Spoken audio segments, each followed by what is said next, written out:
Pittsburgh football has a rich history of dominant teams and individual accomplishments. The Panther trophy case displays the Heisman, Lombardi, Outland, and most recently the Biletnikoff Award, brought back by their current outstanding receiver, Antonio Bryant. The Panthers are looking for the upset this afternoon. The Hokies' recent football history includes many victories, but after that stumble last week against Syracuse, if Virginia Tech has any hopes of a national championship, this afternoon is a must-win. The departure of Michael Vick has left Grant Noe with huge shoes to fill. The junior is not flashy, but he has emerged as the Hokies' offensive leader.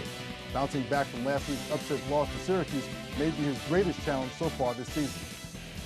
Antonio Bryant's post-Biletnikoff performance has been disappointing, but Virginia Tech knows he is capable of a breakout performance, having burnt the secondary each of the past 2 seasons.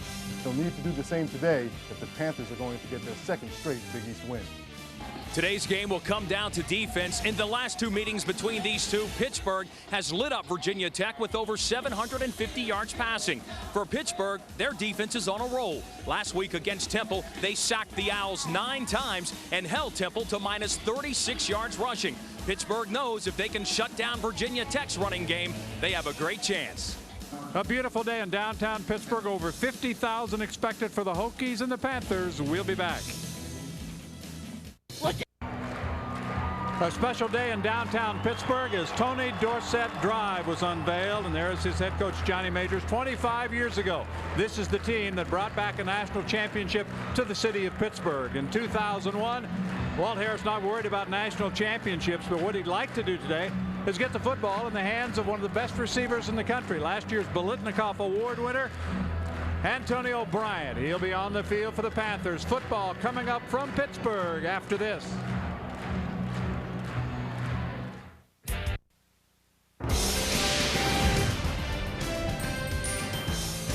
Today's Big East game is brought to you by Advance Auto Parts. The best part is our people. By Cooper Tire, proud to be the official tire of the Big East Conference. Cooper Tires, drive on. By Discover Card, for the slightly smarter consumer. By Miller Lite, it's Miller time. Polaris, it's not just a sled, it's a priority. College football history at the University of Pittsburgh in their beautiful new home, Heinz Field, today taking on Virginia Tech. The Hokies shocking losers a week ago at home. Their 16-game home winning streak ended by Syracuse. We welcome you to the stadium this afternoon along with Don McPherson. I'm John Sanders. That shocker last week primarily because they didn't play the kind of special teams football that the Hokies are used to playing. Absolutely right. Syracuse played very well on offense and in special teams. As a matter of fact, it started early, 3 and out on the first possession, a fairly short punt, and Syracuse was off and rolling. You do not see this happen very often against Frank Beamer coach teams. They took it all the way for a touchdown. And special teams sets the tone. That kick, that return by Syracuse led to a bobble snap and then a blocked punt. And then a fumble inside the 5 led to more Syracuse points before the half. And this is very uncharacteristic of the Hokies of Virginia Tech, especially under the leadership of Frank Beamer. And Frank Beamer right now standing by with our own Greg Roberts. Let's go down to the field. Greg. Thank you, John. Coach, special teams a huge factor last week. How important will they be today against Pittsburgh? Well, I think it's going to be tremendously important. They've got good teams, and hopefully we got good teams. And when you play a dangerous team like this, you need to get some points out of that specialty team. Okay, I know you said you got to go kick this thing off. So, John, let me toss it back up to you. Panther fans, it's time for Pittsburgh Panthers football.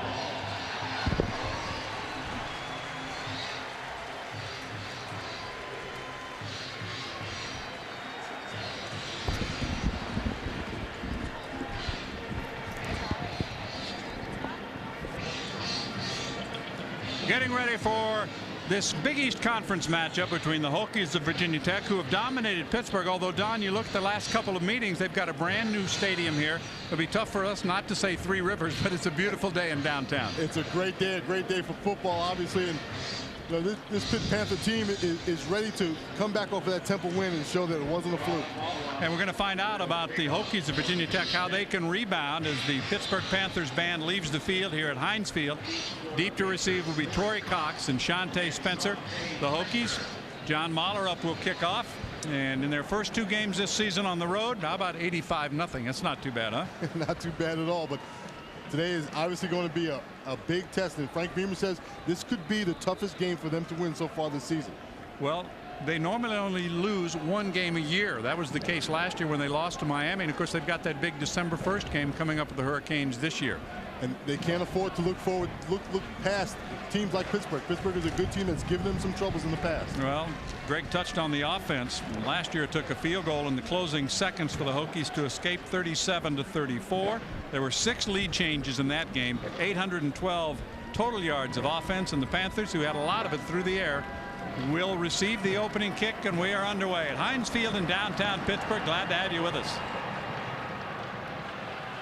Cox starts out of the end zone about 2 yards deep, and Spencer still with it, gets across the 20, falls forward to about the 22-yard line, and that's where the Panthers will start their first possession under a more comfortable and confident quarterback.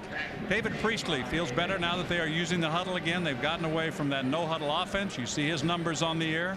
Touchdowns and interceptions equal at 7. Well, the Panthers will come out at the 22-yard line. First possession of the afternoon from Heinz Field. And I know, Don, this is your first visit here. It's a great place, isn't it? Oh, it's a beautiful place, especially up here. It's nice and comfortable.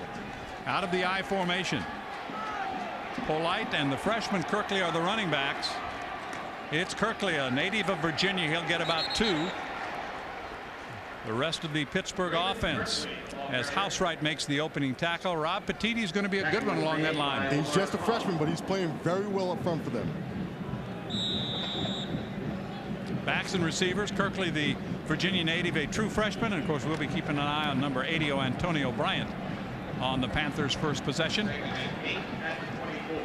A gain of 2 there at the 24. It'll be second down and a long 8.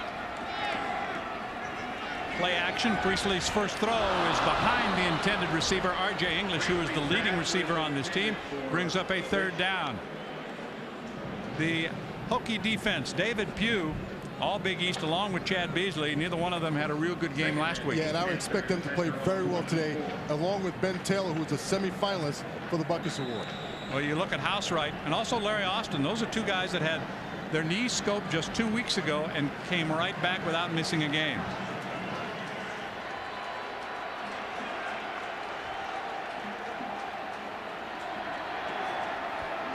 Third down 8. We're in the opening minute. Straight drop. Here comes some pressure up the middle. Steps away. Throws deep down the far sideline and overthrows Antonio Bryant in a foot race right there with Whitaker, who was involved in a rather controversial pass interference call last week. So it's 3 and out for Pittsburgh. David Priestley had a couple of opportunities in the pass game. They know they're expecting to go up top early. Had some opportunities. He's been off the mark so far. Lee back to kick, averaging almost 43 yards per punt. Right at the 30-yard line, Andre Davis dragged down after a return of 6. He's closing in on the school's all-time record for return yardage. English down, a 46-yard punt. Now let's set the Hokies offenses. They are under the leadership of a brand new quarterback, Grant Knoll.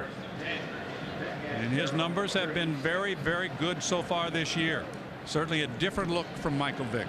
Yes, he is, and he plays a very structured game for Virginia Tech. Ball at the 36-yard line, 1st and 10. Hokies also out of the I. 2 wide receivers split near side. First possession.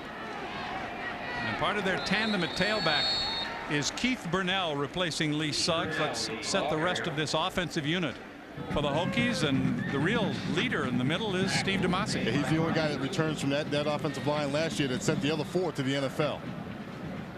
Keith Burnell taking over for Suggs, who was lost in the first game of the year, but we will also see a lot of Kevin Jones, a true freshman. Second down, 6. Burnell met head on as he gets across the 32, about the 32-yard line, and Gerald Hayes anchoring the middle linebacker position for the Panthers of Pittsburgh. And this is a defense that they say had been underachieving. Stepped it up last week against Temple. Had a big game. Tyree Young is a freshman at nose tackle. Yeah, watch for Tyree Young later in the game to start to wear down a little bit. He's a young kid. You've already met Gerald Hayes, and we'll meet him again as we go along. We'll talk about their defensive backs in just a moment. It is 3rd down and about 4. Out of the shotgun. The first pass for Grant Knoll. Was it caught at the 49-yard line? No, it's incomplete. Walker there on the coverage. Grant Knoll's pass incomplete, and each team 3 and out on its first possession.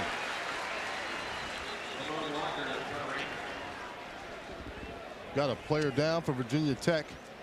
And already down on the play is Sean Witten.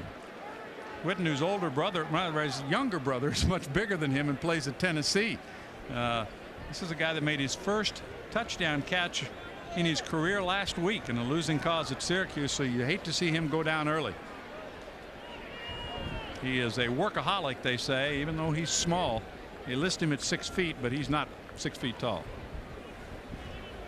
And this will not be a good thing for Virginia Tech, who's going to need their offensive weapons. They need to get their offense back in gear after last week's. It was a lackluster performance against Syracuse. Matter of fact, Vinnie Burns, who's out there to handle the punting, he'll be kicking to Antonio Bryant, and this obviously is another concern for Frank Beamer. Very uncharacteristic for Vinnie Burns to simply drop that snap. It went right through his hand.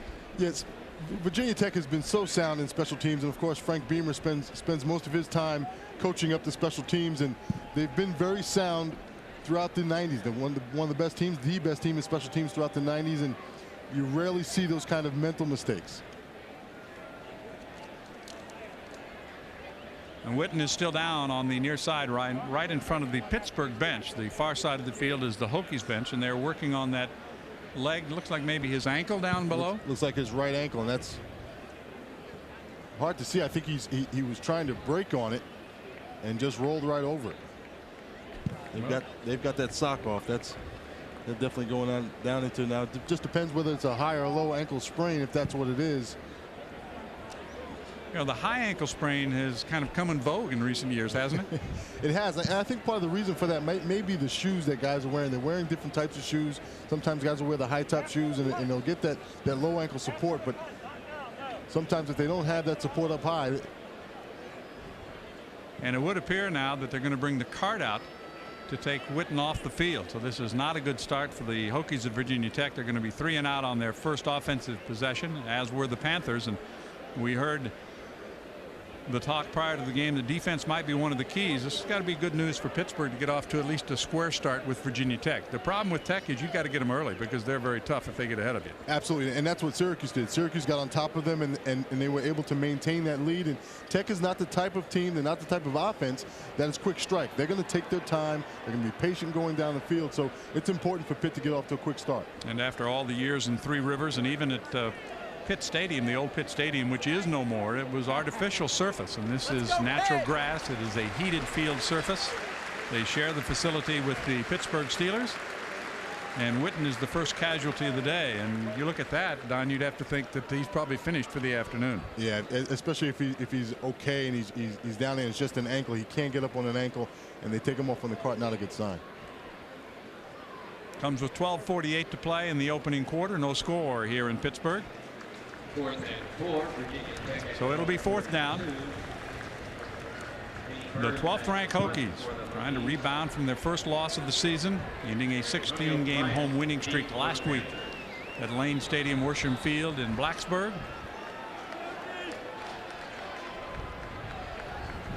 Bryant, the lone deep receiver, standing inside his 20. Some pressure, a low line drive end over end kick, and he'll field it at the 26, the 30, tries to get outside and is chased back inside the 30-yard line and dropped down. Good coverage that time by the Hokies. No score. The Pittsburgh Panthers looking at their second possession when we return to downtown Pittsburgh. From the 29-yard line, it'll be 1st and 10 Pittsburgh, scoreless game. 12:39 remaining opening quarter. Along with Greg Roberts, Don McPherson, I'm John Sanders. Priestley going far sideline looking for Bryant. Out of his hands, incomplete. Staying right with him for the second play in a row was Roniel Whitaker. Well, yesterday we talked with David Priestley, and I asked him, at what point do you look at Virginia Tech and lick your chops? And he said early in the game, early in the down and distance, they're going to try to go up top. They're expecting some man coverage.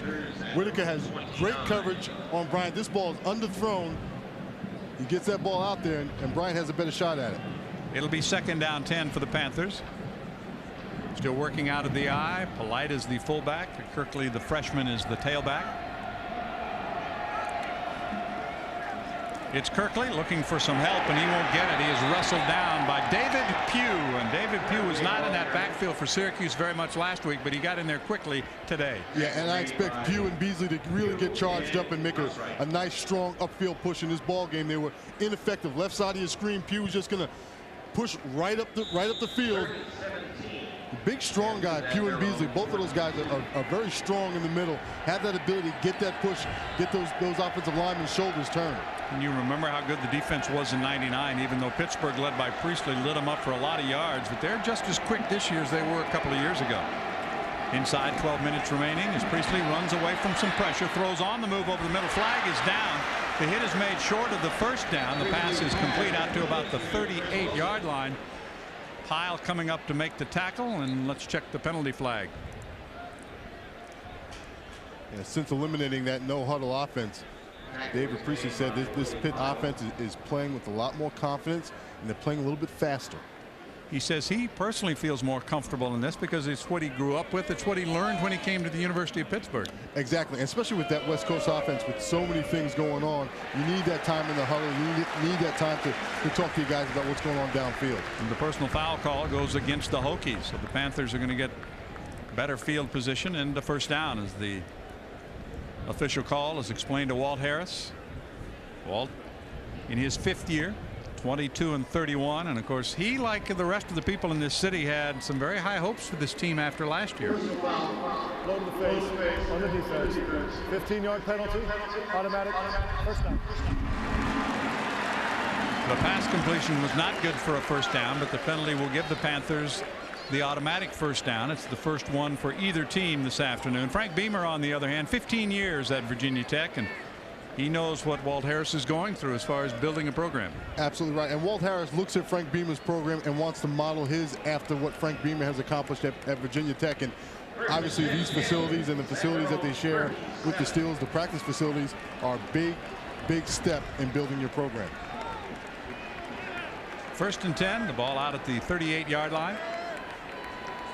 Panthers on their 2nd possession of the afternoon. Did not pick up the first down. They get one by penalty. The quick pass is complete in the flat and dragged down across the 44 to the 45-yard line. English made the catch, and T.J. Jackson, the linebacker, made the tackle. And English is just going to bubble out when he has nobody on him. Larry Austin is playing way off and giving English plenty of room. You're going to see the pursuit come from the left side. That's coming from inside out. That 8-man front has everyone in the box, and Larry Austin playing way off. So that gives English plenty of room to work out there on the corner. Good pickup for R.J. on first down of 8 yards. And right up the middle is Kirkley, lowering his head and getting close to midfield. That should be enough for the first down. Again, it's Willie Pyle, who was 2nd on this team in tackles with 52 coming in, and he already has a couple this afternoon. He made a lot last week, which is not necessarily good news. Not a good thing when your free safety's making all those sticks. But this is a very aggressive Virginia Tech defense. They like to play around the football. They get 8 men in the box and play very aggressive around the ball. English goes to the left. Bryant comes to the right. Chris Wilson is the tight end on the left side, and there's the quick pass to English at the 50. Gets away from one, has a first down for Pittsburgh. He's inside the 30-yard line, down to near the 28-yard line before English is run out of bounds. Same exact play, other side of the field. Larry Austin playing way off for English. It gives him that room. It's not even a route. He's just going to kind of bubble out there, and then he makes a nice little stick move on Austin. A little hesitation move, and Ben Taylor has to come all the way out. That's why Ben Taylor is a semifinalist for the Buckets Award. That guy plays sideline to sideline. But it's a 23-yard pickup for English and the Panthers, who are driving on their 2nd possession. Of course, Panther fans have seen this before. They've seen the offense click early and then things fall apart late. Priestley comes back to the huddle. He's a California product, a redshirt senior out of Los Alamitos, California, and he's got that kind of blonde hair, that California look, doesn't he? He walked in the meeting room yesterday and took over the meeting. First down, Panthers. Ball at the 28-yard line of Virginia Tech. I know, I saw that. And a flag down. Well, that play is rubbed out before it gets underway. Priestley had a huge game 2 years ago against these Hokies, and then last year Turman did it. So they know what it's like to put up offense. That illegal procedure penalty moves it outside the 30 to the 33. You get the sense from talking with David Priestley that he finally gets the team his way. Last week against Temple, this week against Virginia Tech, he shared with Turman for all those years, and now he finally has his team. They threw out the no-huddle offense. They were very uncomfortable with that. He's at a level of comfort now, I think, where he's going to shine. That was English in motion, the straight drop, and some pressure right at his feet, and he gets it off to the tight end Wilson. Wilson gets inside the 25 down to about the 24-yard line, and we have a late flag on that play after the completion to the redshirt sophomore Chris Wilson. Taylor made the tackle for the Hokies. We've got another penalty. Yeah, usually when you get a late flag like that, that's, you know. This one goes against Pittsburgh. Somebody's getting the business under the crowd, under the pile. And that will back the Panthers up after the nice gain inside the 25. Personal foul on the offense. 15-yard penalty. Second down. A huge penalty for Pittsburgh. It'll bring up second down and long as the ball comes all the way back to the 39-yard line. The type of year it's been for Walt Harris and the Pitt Panthers. These kind of setbacks with a nice drive going is something that goes right to the bottom of your stomach, because you start to think, oh no, here we go again. Well, it has been a mistake-prone Panther team. As a matter of fact, they are minus 11 in the turnovers. In back-to-back weeks, they had 5 turnovers in 2 consecutive games. 3 wide receivers in this formation, 1 setback. That's Kirkley, the freshman. Priestley on second down and 21. Looks far side. Incomplete. A bump and a late flag. R.J. Jackson was down there on the plate, or rather T.J. Jackson along with Whitaker. The bump came against Bryant, and a lot of yellow flags early, Don. Yeah, well, what Virginia Tech is trying to do is get a little bit of help with their corners. Their corners are banged up. They have some injuries. You got Whitaker getting a nice jam on Bryant. I don't know why Priestley goes to him, but they run Jackson all the way out from his linebacker position to give some help. And Jackson's just not a good cover linebacker, and he doesn't even look up for the ball. It's a big mistake for a linebacker covering a receiver down the field. When the receiver's eyes go up, your eyes have to go up. He doesn't make that move. 9:39 still remaining. That's going to make it a first down for the Panthers. And right now the officials are getting more exercise than the players. Right, that's right. 4 first downs on this drive, 2 of them on penalties.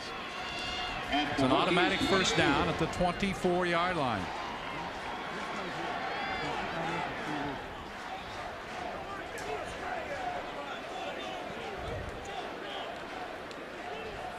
Oh, the Panthers get a break on the interference call and set it up at the 24 of the Hokies. Again, a 3 wide receiver formation. English was in the slot, and now they're upset because they're going to have to take a timeout. He didn't have Kirkley on the field. They had some personnel problems. They break the huddle without Kirkley, then Kirkley comes on the field. So Priestley figured probably a pass play. Quarterbacks call timeout when it's a pass play because they don't have the right protection. Well, and you wonder, game 8 of the season, how can that happen, huh? It did happen. So Priestley and the Panthers will try to regroup, looking at a 1st and 10. And let's go down to the field once again for the 3rd member of our crew. Here's Greg Roberts. Greg. Hey, John, some bad news for the Virginia Tech defense. Their outstanding defensive tackle, David Pugh, has left the field. He's gone to the Virginia Tech locker room with what the medical staff is telling me is a sprained left knee. Now, they're saying they're going to fit David with a brace, and he will return to action. Back to you. All right, Greg, thanks for that update, because he's very important. The way it's gone for the Hokies, they could probably scope his knee and bring him back for the second half. These guys do real quick, don't they? They do. The medical advances have been unbelievable. Anyway, the Panthers are back on the field, and so are the Hokies. And, of course, you look along that defensive front, that's going to bring in Channing Reed probably to back up David Pugh. He's a junior, but he's not David Pugh. That's exactly right. You know, when you look at what we talked about in the open, when special teams sets the tone and then the team starts to break down, you see some mistakes. Now you have the injury to Witten, the injury to Pugh, and then look at all these penalties by Virginia Tech. They are not playing like they have in the past. They're playing a little like they did the past week. That's so right. far. 1st and 10, and some pressure by House right up the middle of the throw, the catch to touchdown. It's Antonio O'Brien into the end zone. He beat Kevin McAdam, and the Panthers strike on a 24-yard pass play. That's the combination for Pittsburgh.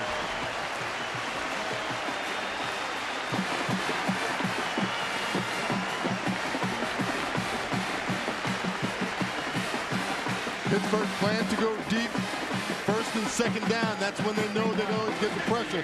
That time Ben Taylor shot the gap up the middle and left McAdam one-on-one with Antonio Bryant. Nick Lotz out of the hold of Andy Lee looking for the extra point, and the Panthers trying to stake themselves. Flag down. The kick is good, but we'll wait and see. For Antonio Bryant, that's his 23rd catch in the last 3 years against the Hokies, and that is his 5th touchdown against Virginia Tech.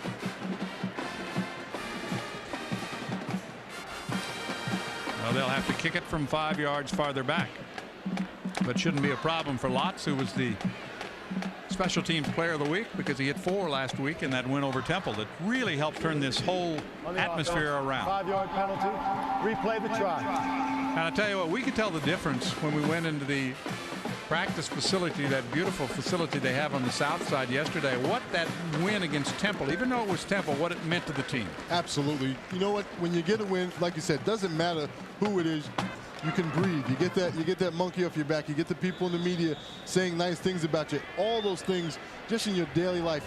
Life is so much better when you get a win.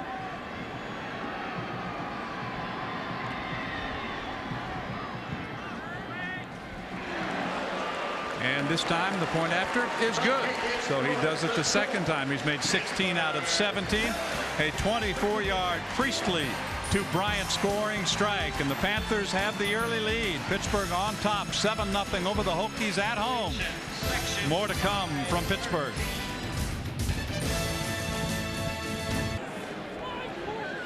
We are back. Bryant with the touchdown catch.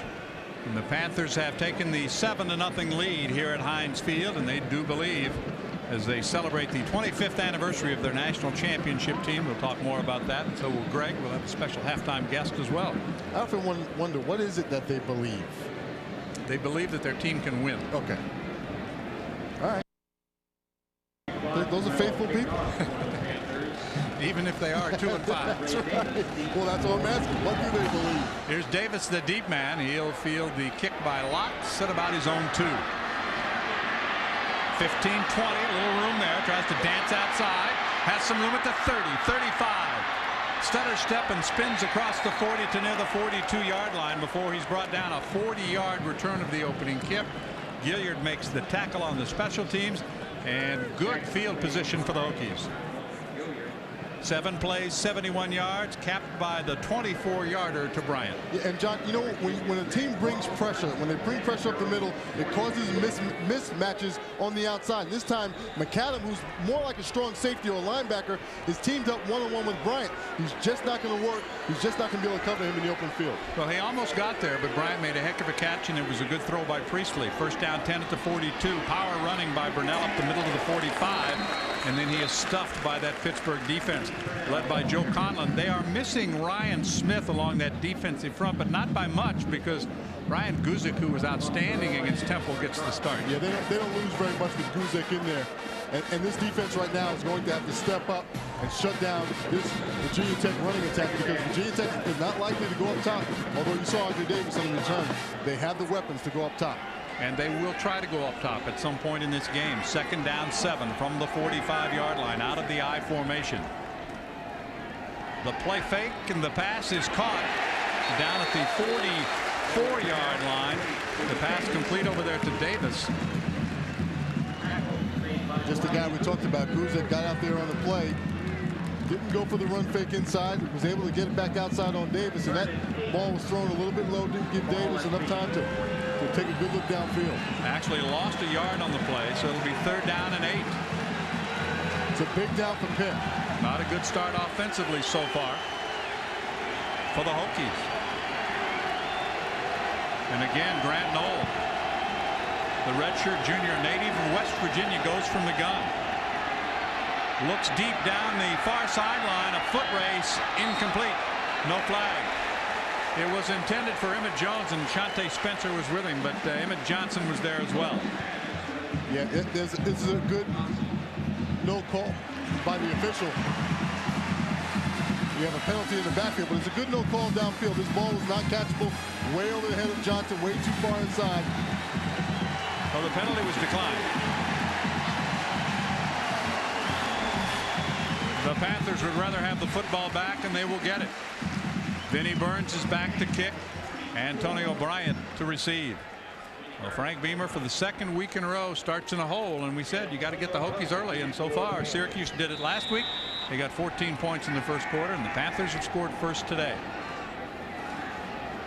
Bryant standing at his own 15-yard line. A better kick that time. Good pressure by Pittsburgh. He'll field it at the 18, steps up, spins away from one tackle at the 22, cuts it upfield at the 25, and is pushed back. Well, the Panthers' third possession will come from about their own 25-yard line as Austin and Browning Wynn team up for the tackle. Let's take a look now at our wide out of the week. It is brought to you by Polaris. It's not just a sled, it is our priority. And what a shocker, a wide receiver from Miami. They've had a few pretty good ones. This is Andre Johnson, who caught 6. The Hurricanes just doing everything right now. Dorsey, of course, a strong candidate for the Heisman Trophy, but he's got a terrific offensive line and some great receivers. Yeah, and Andre Johnson catches that last pass in a lot of traffic. Spotted just outside the 24. First down 10. The Panthers' third possession of the opening half. English to the left, Bryant to the right, and there's the handoff to the freshman, the Virginia native Kirkley, who races out across the 30 to near the 33-yard line before being dropped on the play. So Kirkley, a true freshman who is playing, and his long run is 57. He's averaging only about 60 yards per game, but he's still getting his feet wet. And he's done a nice job for them. They had a huge void with Barlow leaving and going, so they had to get someone in there, and Kirkley has done a nice job stepping in as a true freshman. Second down and a couple. Panthers out across the 30. Still working out of the eye. Basically the same formation that they've run almost every down. And this time it's a quarterback keeper. First down. Racing across the 35 to the 36 is Priestley. That was a busted play, and David Priestley did the smart thing. When you miss your back as a quarterback, the thing you're taught to do is to follow the blocking scheme. Don't panic and just go where the back was supposed to go. That's exactly what Priestley did. Brian Welch made the tackle, but you've got to hope that somebody knocks somebody down, right? That's right. Get out of the way. Listen, if you're not there to accept the ball, go block somebody. First and 10 Panthers. They move it out to the 37-yard line. Still in the first quarter, 6:50 to play. The quick pass to English. 40, 45, first down. Pittsburgh moves it back into check territory as Wilds and Taylor teamed up to make the tackle, but they are using that quick pass to the far side. They will continue to do this until Virginia Tech comes up and covers English. Not a route. As long as he's not covered, they will continue to throw this, and Wilds, Austin, these corners have to come up and confront these guys. Otherwise, they're going to continue to throw that short hitch pass. It is a 16-yard pickup, and this time English comes near side, and there is Bud Foster, the defensive coordinator for the Hokies, works down on the field. And he throws that one away. I'm not exactly sure what English was supposed to do, but I don't think that he and his quarterback were working on the same play. And they're talking right now. They're talking right now, and English is talking to Wilds on the other side, but they're talking about how to read that, how to read the soft corner. If he's way off, we're just going to bubble out, throw me the ball. If he starts to come up, what Priestley wanted was for English to read the corner coming up and then take off down the field. When he didn't get it, he did the smart thing, threw it to his mom in the stands. Slow start for David, but picking it up 5 of his last 6, and this time it's Antonio Bryant to the left, English to the near side. Pittsburgh leading 7-0, 6:20 to play in the half. Straight drop, fire over the middle, incomplete. Coming up to make coverage on the play, it was Chris Wilson was the intended receiver, and Willie Pyle, number 35, was right there for the Hokies. Wilson's got to come up with that catch. Priestley put it right where it had to be, on the outside shoulder. Nathaniel Adibi looks like he's coming up a little hurt. So Adibi will be helped off the field. Injuries beginning to mount. This will be the second player off that defensive front for the Hokies, and the third player overall to be helped from the field. So we'll keep Greg Roberts busy down there, letting us know what's going on. Boy, this is not a good sign for Virginia Tech. You can almost see that the entire season begin to turn when you break down with what is your specialty, which is special teams last week, and now 3 injuries in the first quarter. It's 3rd down 10.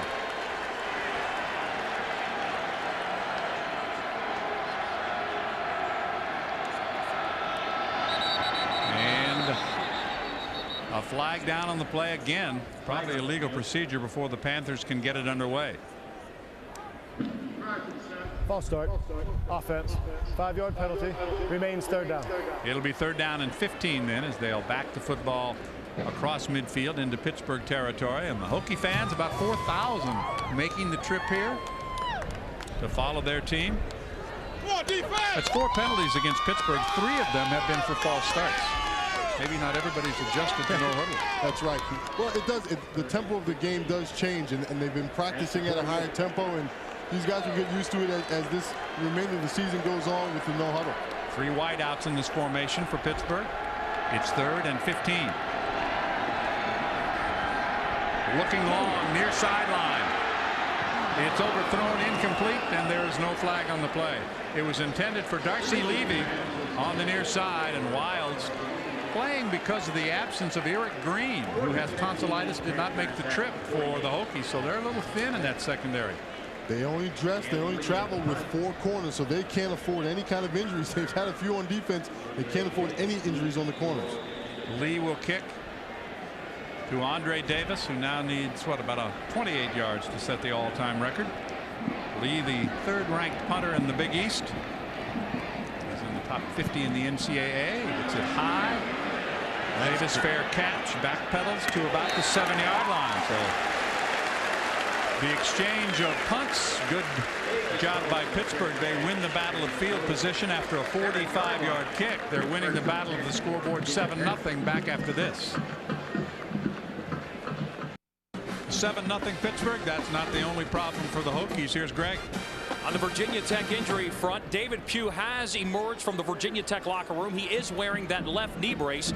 However, Sean Witten, Virginia Tech split in, will not emerge from that locker room, guys. It's reported to me by the head trainer for the Hokies, Mike Goforth, that he has suffered a broken fibula in his lower right leg. That means he's done for the rest of the regular season. John? That is a blow to Virginia Tech.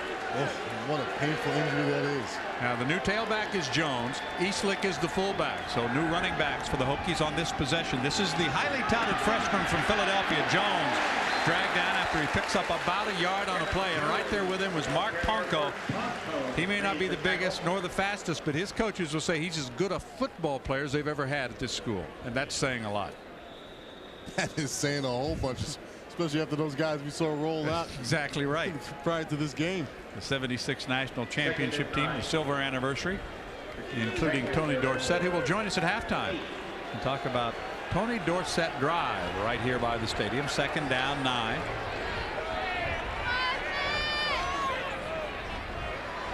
Knowles' pass is complete. Spinning down near the 15-yard line is Johnson, Emmett Johnson. Now Johnson is much bigger than Witten. He's about 6'3", and we mentioned Sean Witten, who's out for the rest of the game, is only at about 5'10". Passing yardage, and we expected this to be heavily in favor of Pittsburgh because they're going to throw the football more. Another big 3rd down play here. 3rd down and about 2. 4:55 remaining. Opening quarter. It's been dominated so far by Pittsburgh.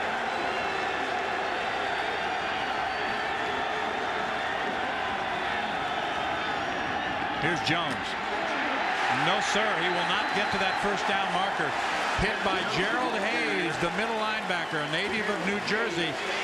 He came in with 72 tackles to lead his team, and he made the hit right there, put his helmet right on it.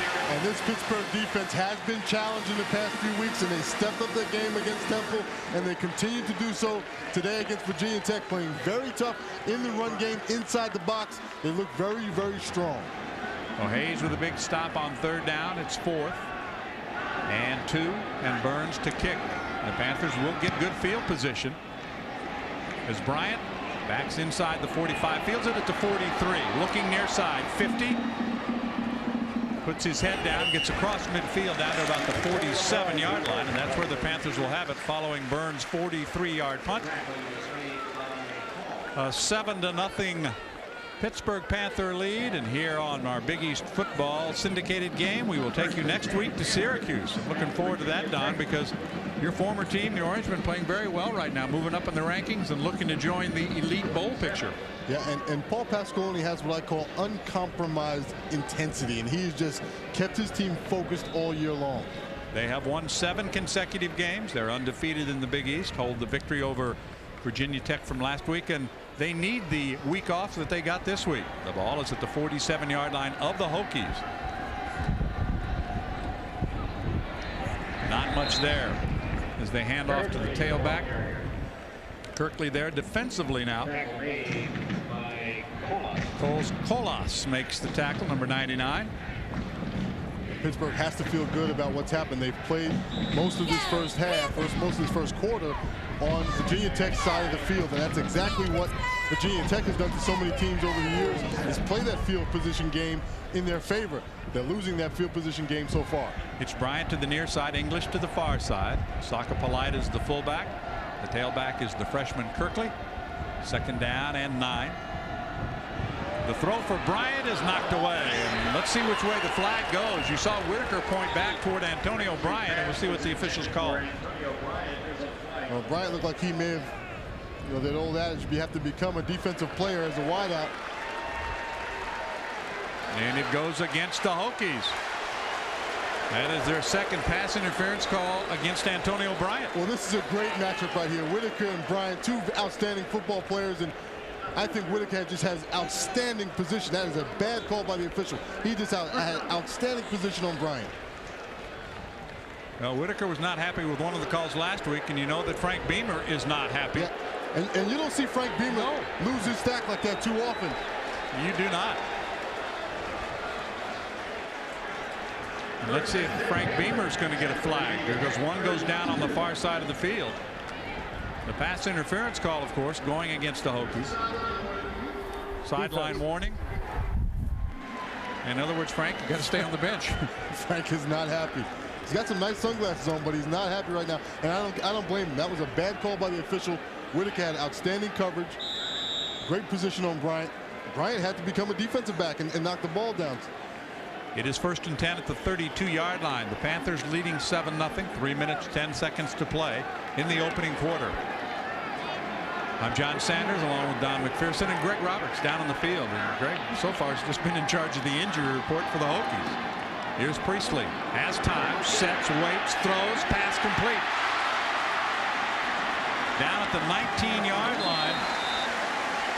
As they go to English, R.J. English made the catch. He circled back just a bit, but still gets the 1st down inside the 20. English has been the guy who stepped up when Bryant was hurt, and they put these guys on the same side.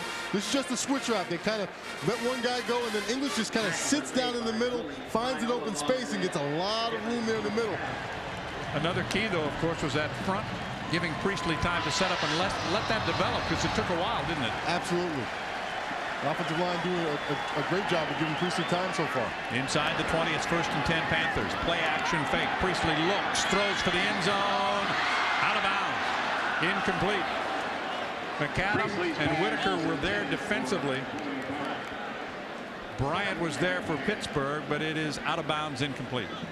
And this is what we talked about. McAdam, right side of the screen, number 5, is going to be underneath. Whitaker over the top. And they're just going to try to double up on him. Great catch. Nice catch. Right in between the 2 defenders. Pretty good throw. They just ran out of real estate. So this time English and Bryant both go to the far side of the field.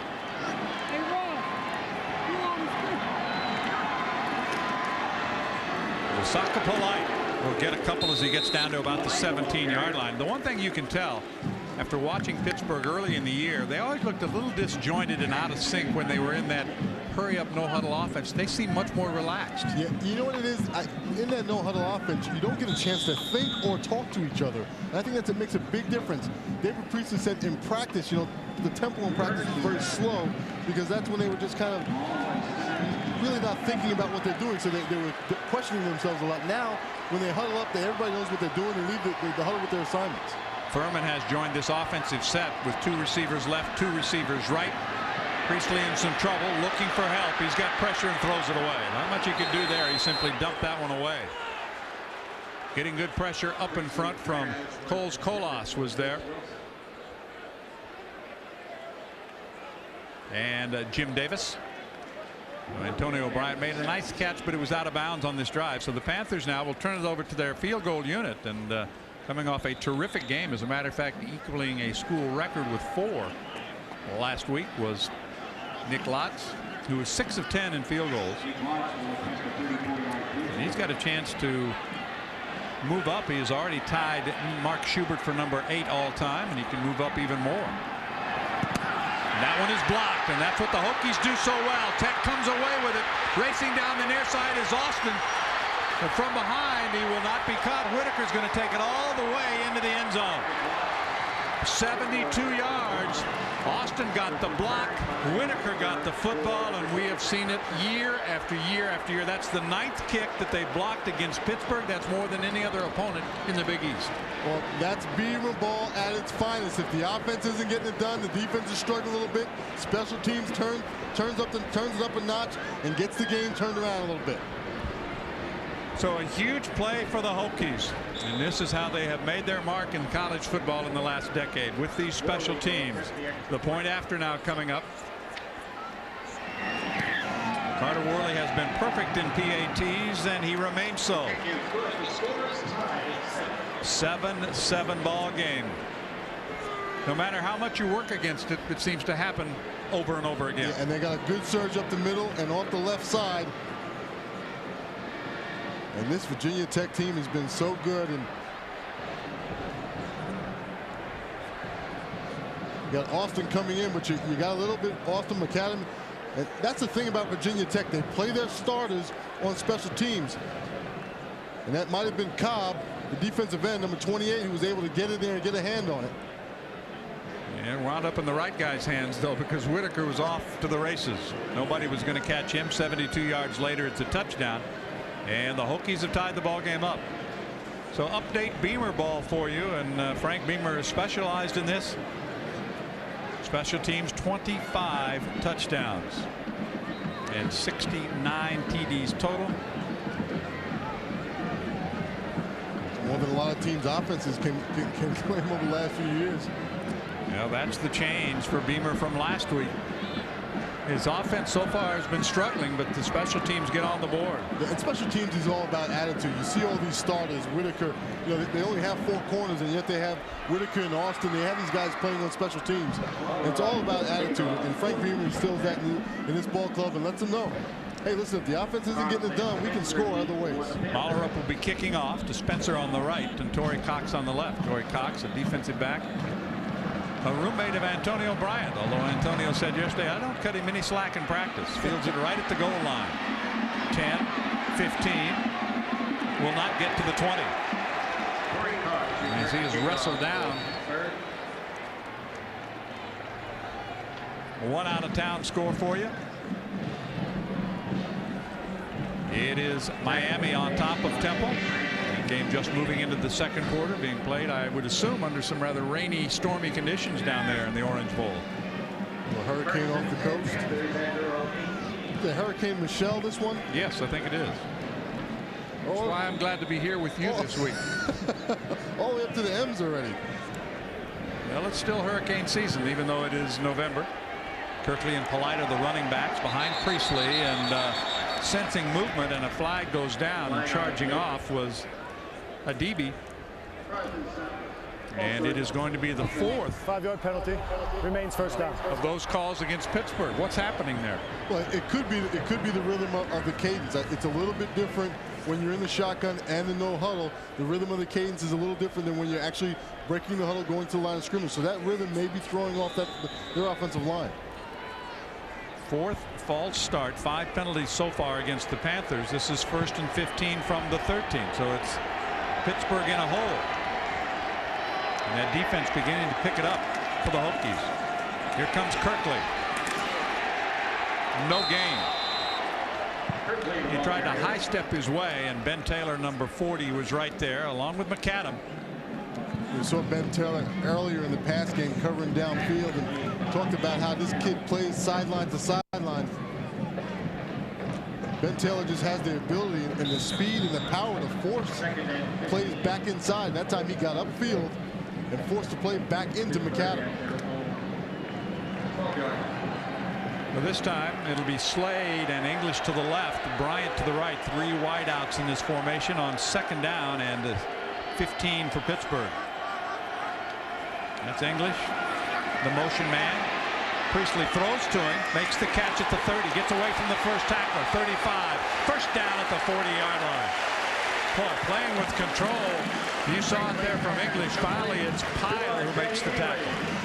And Priestley was just waiting for English to turn around. He had such a soft corner that English was going down the field in his route, but Priestley wanted him to turn sooner.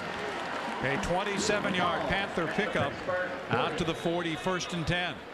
And as they have done the last 2 years against the Hokies, they've used this pass offense to put some pressure on them. English this time to the left. Antonio Bryant to the right.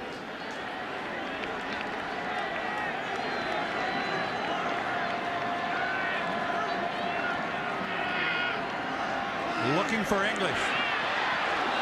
Just out of his reach. He was in a foot race there with Austin, and another flag comes down. Wow. I'll tell you, if you're in the defensive secondary, you better not get close to anybody the way it's going. That's exactly right. You know, these are tough calls when it seems like receivers just get caught up in the feet. And Larry Austin gets that hand. It said that you extend that hand and get that hand on the arm. That's all that the official needs to see. You pull that hand down. That is the 3rd pass interference call against the Hokies here in the first quarter, and we're still in the first quarter. 33 seconds to go.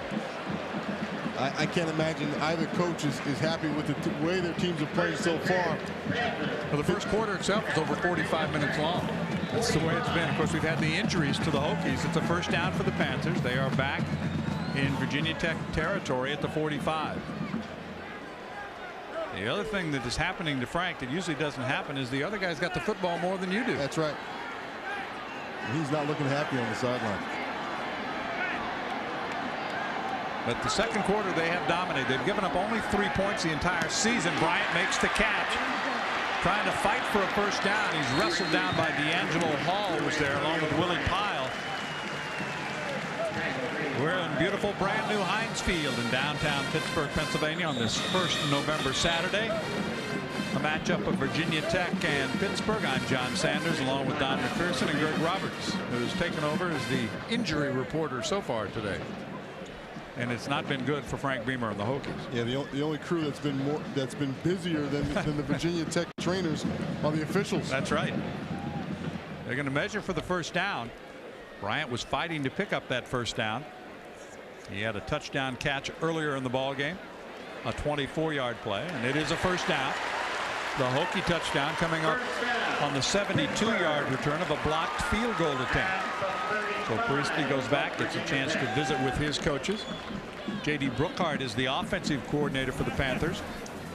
I noticed it was the day after Halloween, and home game, you know, you go to a hotel and all of the youngsters were there, still high on the candy they got on Halloween. They were all over the office. English left, Bryant right.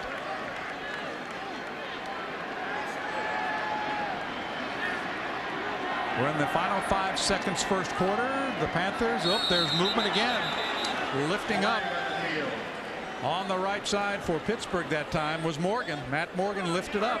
You know, one of the things is David Priestley told us yesterday. 5-yard penalty remains first down. That in the early downs, they're going to go up top because they know Virginia Tech likes to blitz. Blitzing linebackers and people from the secondary gives you a chance to try to draw them off sides with the hard count. And he's been using that hard count. Told us he would use that hard count. Unfortunately, he's getting his own guys. He has gotten them for the 5th time today, but it's a 7-7 first quarter. It was the Panthers scoring first, capping a 71-yard drive on this 24-yard touchdown pass. Priestley to Antonio Bryant. The answer came, as it so often does for the Hokies, from their defense. There's the block. Winds up in the hands of Whitaker. It's 7-7 after 1.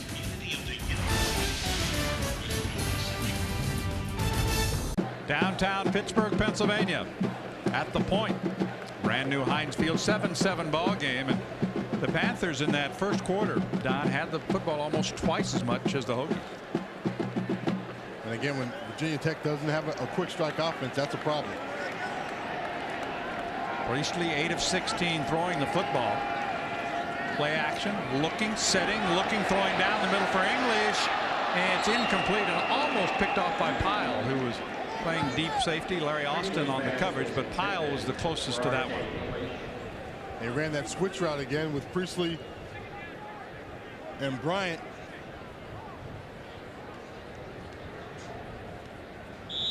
And they're expecting the coverage to follow Bryant. This time, Priestley just way overthrows his football and even in the wrong direction. He wanted to kind of take English to the other side of the field.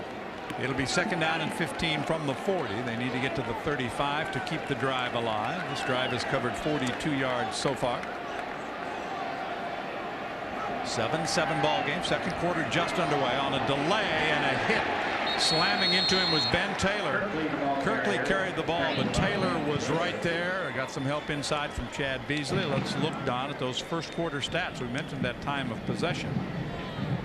And that, with the arrow, 12 first downs. But the good news for Tech, it's 7-7. Pittsburgh has dominated. It'll be 3rd down. Bryant comes to the far side. English coming near side.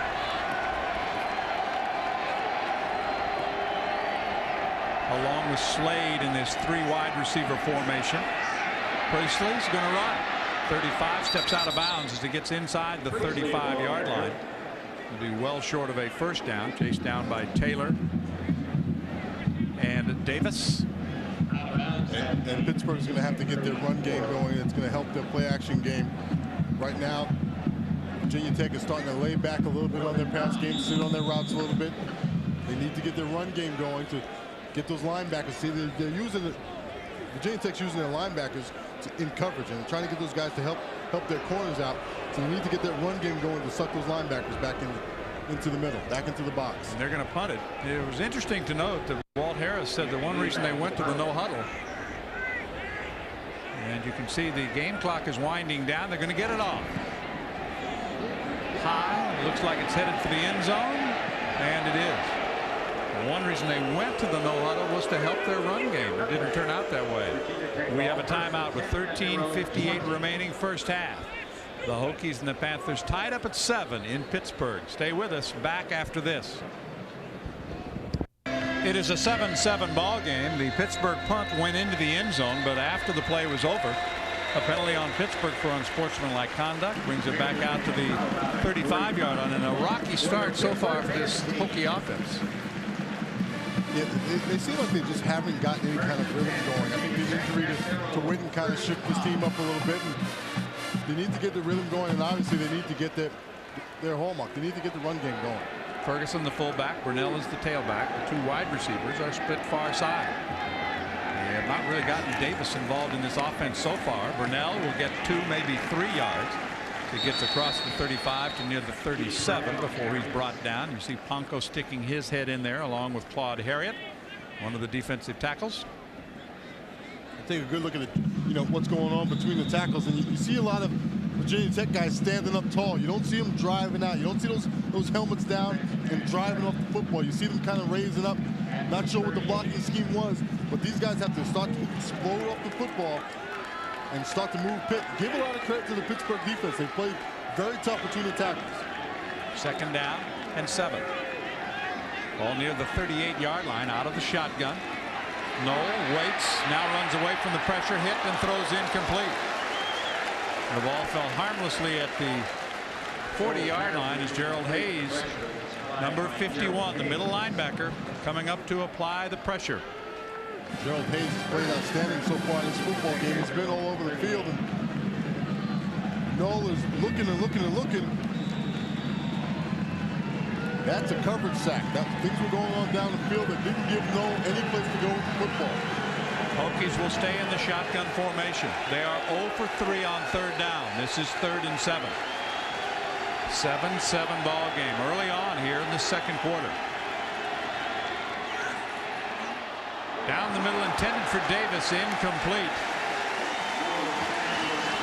Williams, one of the linebackers, is there on the coverage for Pittsburgh, but it is a 4th down, and the Panthers, who dominated time of possession, will get it back again. And Pittsburgh is doing things defensively that is confusing Knoll. They're buzzing their linebackers underneath Davis that time. That was Williams, the outside linebacker, who was all the way in the secondary underneath Davis. That is 4 consecutive 3-and-outs for the Hokie offense. Good pressure again by Pittsburgh. Bryant will come up, let it bounce, and it takes a little bit of a Pittsburgh bounce and then rolls dead. It is pushed back inside the 25-yard line. Flags come down as the Hokies pick it up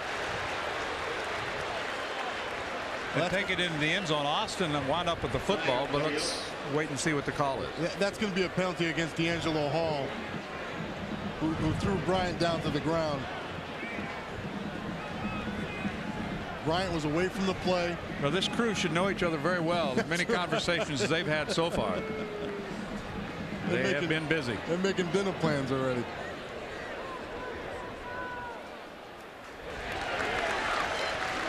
The call will go against Virginia Tech, so another penalty against the Hokies.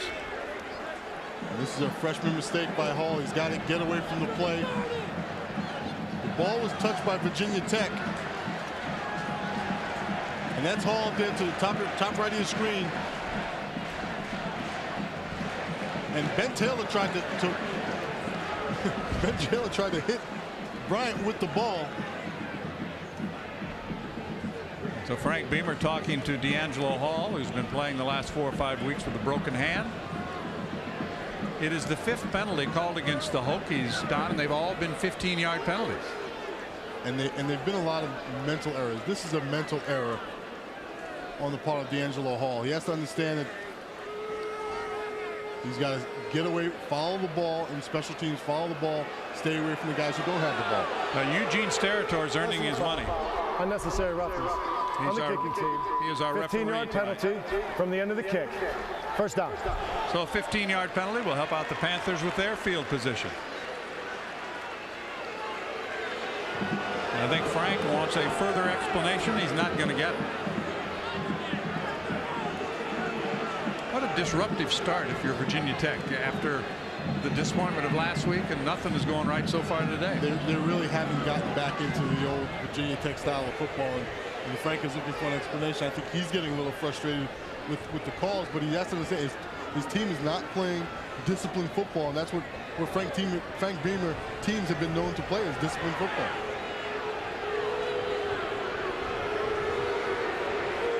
And I don't think the call is so much that D'Angelo Hall pushed him or touched him. It's that he threw him to the ground that you get the unsportsmanlike penalty.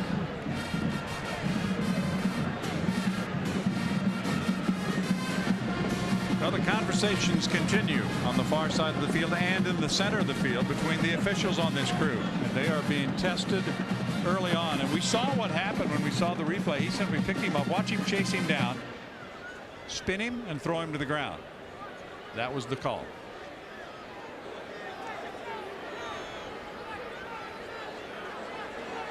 Maybe one of the questions they're trying to determine is exactly where the football was and where it's going to eventually wind up when it's marched off. I mean, I don't know. Exactly. And the other thing that happened was that Ben Taylor came and swatted the ball and pushed the ball about another 6 or 7 yards. So they're trying to determine where Ben Taylor was and then also where the penalty occurred. It's a good thing we started this game at noon. And that there's no rush hour on Saturday. That's right. Well, the conversation has ended. Gene Sterator has made the call, and it's going to be at the 31-yard line, a 1st and 10. I'm not sure what the Panther fans are mowing about, because they got the benefit there as far as field position is concerned. Frank Beamer knew. He had penciled this game in early on and looking at his schedule as one that was going to be very tough, and Pittsburgh has been very tough so far. Kirkley and Polite are the running backs in the eye. That's Polite, the fullback. He'll grind it forward for a couple of yards, and that's all. Monroe made the tackle. Made by Monroe. Gain of maybe a yard. It'll be 2nd down and 9. It's one of the few running plays on 1st down by Pittsburgh, and I would expect them to start to run the ball more on 1st down. They were throwing it very consistently on 1st down in the 1st quarter.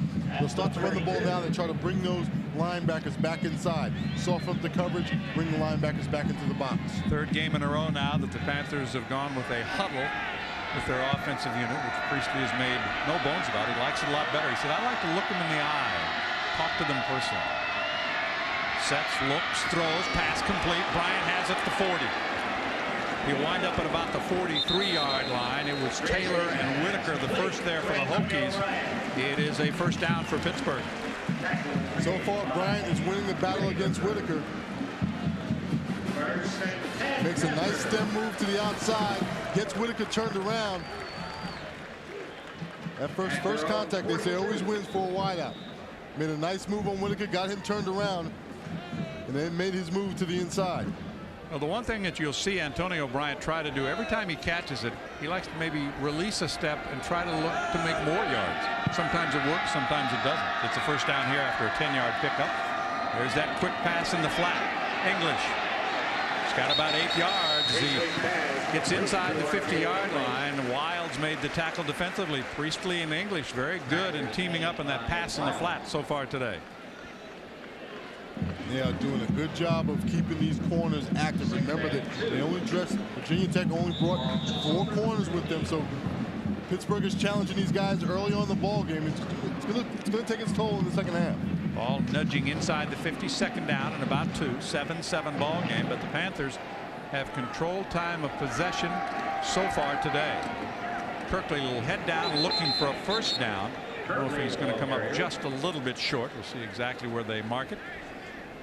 Not much there. Clock running, 11 minutes to play first half, and it has been a lengthy first half with all the injuries and the penalty flags.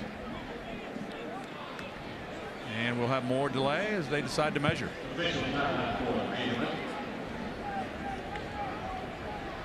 This was kind of the story last week too for Tech. They got off to a very sluggish start offensively in the first quarter of that game. They wound up going against the wind, fell behind 14-0, and never really recovered. And again today, a slow start for their offense. Yeah, and you mentioned the wind. I think that was a big factor for them. When they had the wind, they weren't able to take advantage of it. As Pitt just has inches to go for their first down. And when they didn't take advantage of the wind when they had it, I think this team got a little demoralized. They haven't really had to play catch-up football very often, and you really find out what your team is like when you're placed in situations that you're not used to. Now the Panthers have not converted on third down either. Rutherford, who usually comes in on goal line situations or short down situations because he's more of a running quarterback, and he comes on for the Panthers. He's a big kid too. 6'3", a sophomore from Perry High School here in Pittsburgh. And he just follows the block of his tailback and will pick up the first down. Took the ball out of the midsection of Kirkley and gets the first down for Pittsburgh as Housewright and Jackson, the linebackers, make the tackle for the Hokies, but the Panthers will keep the chains moving. You know, with so many false starts so far for Pittsburgh, I'm surprised they actually went to Rutherford, because you already have a problem with Priestley and his offensive line jumping off sides. It'll be at the 46-yard line, a 1st and 10, a sun-drenched Heinz Field. Beautiful new facility of all natural turf, which, by the way, is heated in case it gets a little cool. It's not a problem today with a temperature around 60.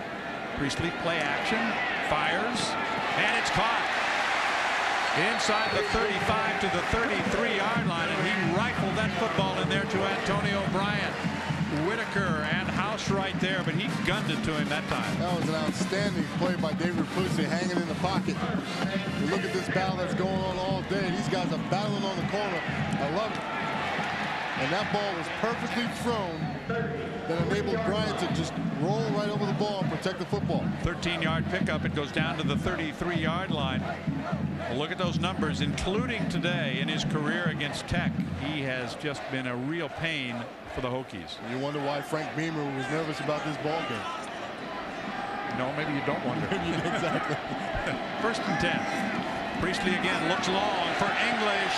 He's got it. 5, touchdown Pittsburgh. English won the battle. Locked up against Wilds. A 33-yard touchdown strike. The 2nd touchdown pass for Priestley, and Pittsburgh is back on top. That was in the air for a long time. It was just a matter of time before Priestley was going to get that rhythm deep. And English was working on Wilds.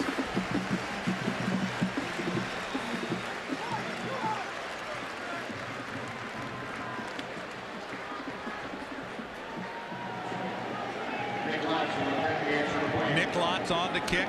Panthers trying to go back up by 7. And that's the first touchdown scored against Tech in the second quarter this year. They had given up just the 3-point field goal last week to Syracuse. That came late in the first half after the blocked kick. But here it's English with a touchdown. So English gets the TD for Pittsburgh. It is his 4th touchdown of the year, and the Panthers on top by 7.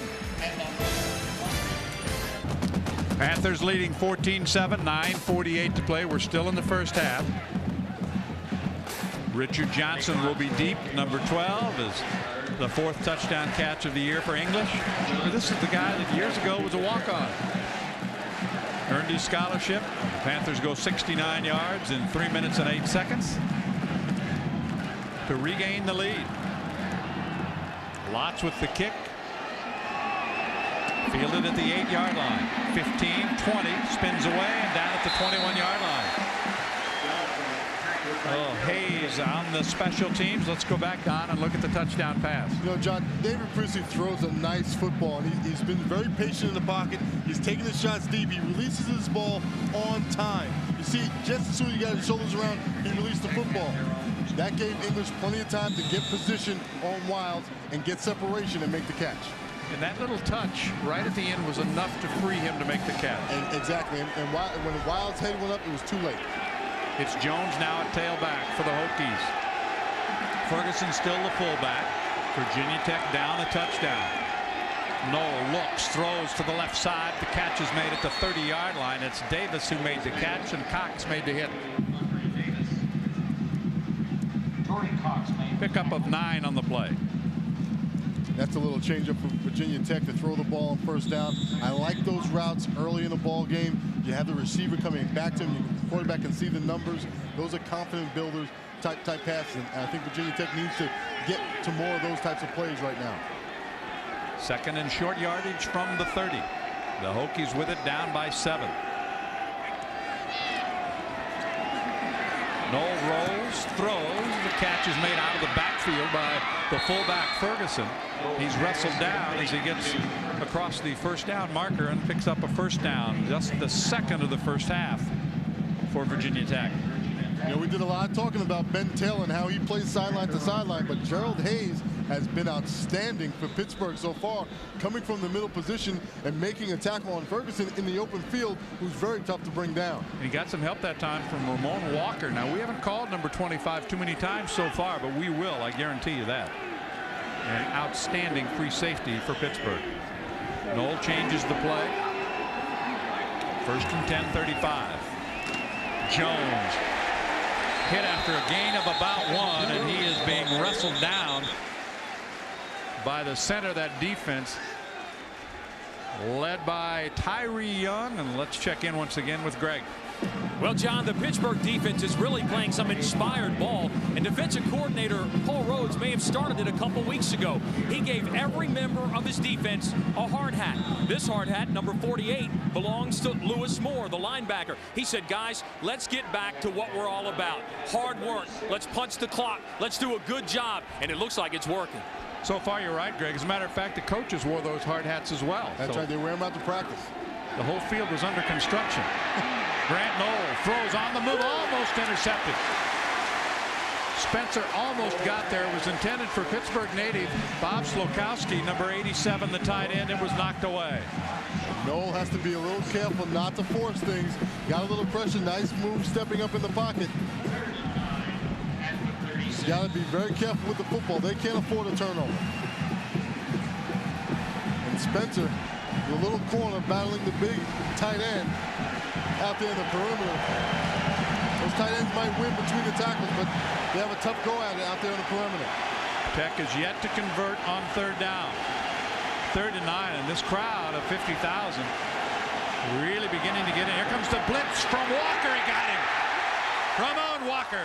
I told you you'd call his number. You called it. Ramon Walker's the free safety, and they brought him from depth. He timed out the snap count. It was on Knoll before he could set his feet.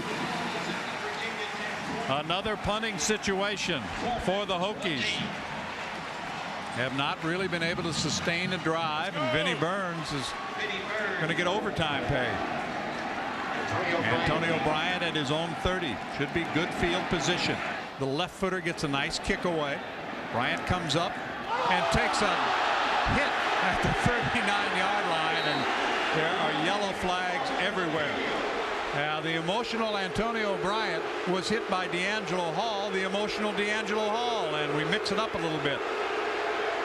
Well, D'Angelo Hall better hope he doesn't get ejected from this game. That was a blatant violation of the halo rule. It's not just going to be a 5-yarder. This is going to be a 15-yard penalty. I mean, he doesn't even break down. He doesn't break down his stride at all. He just plows right through Bryant. Well, the officials indicated that it was against Pittsburgh, but I don't think that's right. Well, there may be multiple flags because there may have been some fisticuffs going on afterwards. Personal foul, contact, kick catch interference on the kicking team. 15-yard penalty, first down. Another 15-yard penalty. That's the 6th 15-yard penalty against the Hokies. You add it up, that's a lot of yardage. 90 yards in penalties, and Pittsburgh leads by 7 at home. Defensive unit, that's Ponko there, and he's done a great job in the first half. This game today is being brought to you by Prudential Financial, growing and protecting your wealth. And it's a beautiful day on the water where the Allegheny and the Monongahela come together to form the Ohio, right? Yes. Just wanted to see if you were paying attention. I know storms. Good field position for the Panthers. They'll have the ball at the 46 of Virginia Tech. We talked about Ramon Walker. When he gets himself in motion and he can get himself pumped up, he is a human dynamo. The offense has been productive so far. 2 touchdown passes for Priestley as they give to Kirkley, the tailback. Spins his way inside the 40 down to about the 38-yard line. A gain of about 8. The Panthers continue to pound away, and now that running game beginning to work a little bit better. Yeah, and that right there was what they call a tendency buster. They run the ball on first down with the tailback. A few other times they run the ball on first down, it's gone to the fullback. Lamar Cobb, one of the defensive ends, made the tackle. It'll be 2nd down and short. The ball near the 37 of Virginia Tech. And the Panthers are testing this Hokie defense this afternoon. Again, it's Kirkley. He's got a first down and more. Spins inside the 25 and leans for another Pittsburgh first down. Just a little bit of a delay, enough of a delay that time to open it up. Well, what Priestley did was he faked like he was going to throw that little bubble, that little short screen. And what that does is watch Houseright right in the middle, number 41. He's going to start his shoulders out to the sideline, and that gave the middle of the field to Kirkley. A 13-yard pickup for Kirkley, the freshman. Inside the 25 at the 24, and the Panther fans enjoying this one so far. Bryant right, English left. Play fake to Kirkley. Looks one way, comes back for Bryant in the end zone, knocked away. That time Whitaker won the battle as he teamed up there with McAdam to knock it away. One thing Walt Harris said, the way that teams were kind of taking Bryant out of the game is not only are they double covering him, but they're playing him deep. He's got Whitaker underneath and McAdam deep over the top. So it really shrinks the amount of field that he has to work with that far into the end zone. Nice coverage. 2nd down 10 at the 24. But this certainly will keep him loose. You go up top like that. That's right. And that's going to continue to open up that run game. 3 wideouts in as Slade has joined this formation for the Panthers. They go with 1 running back and work out of the shotgun on 2nd down and 10. Priestley with the pitch forward that time. The pass goes to Furman. And Furman's going to lose yardage back outside the 25. That play always makes me cringe. I just don't like that ball being shoveled forward right there between the tackles. Too much going on. It'll be 3rd down and 11 from the 25. We're in the final 6 minutes of the first half. Nothing has gone the way of Tech except for the block kick for a touchdown. Their offense has not gotten on track. They've been hurt by injuries and huge penalties, 90 yards in penalties. And it's shown. They're playing very undisciplined football right now. Panthers have controlled the time of possession. You see English, the motion man, moving to the far side.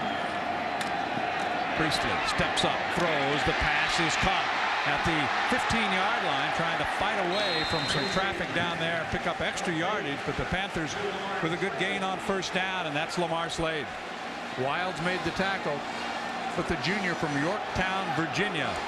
He and Kirkley are the two Virginia natives who play a lot for Pittsburgh, and you can bet he enjoyed that. It's going to be 4th and about a yard, and the Panthers will send the kicking team on. The fans always, Don, want them to go for it, don't they? That's because their jobs aren't on the line. Make sure there are no lollipops as they kick from the near hash mark. That's right. Lots had 4 field goals last week. This will be a 32-yard and make it a 33-yard attempt.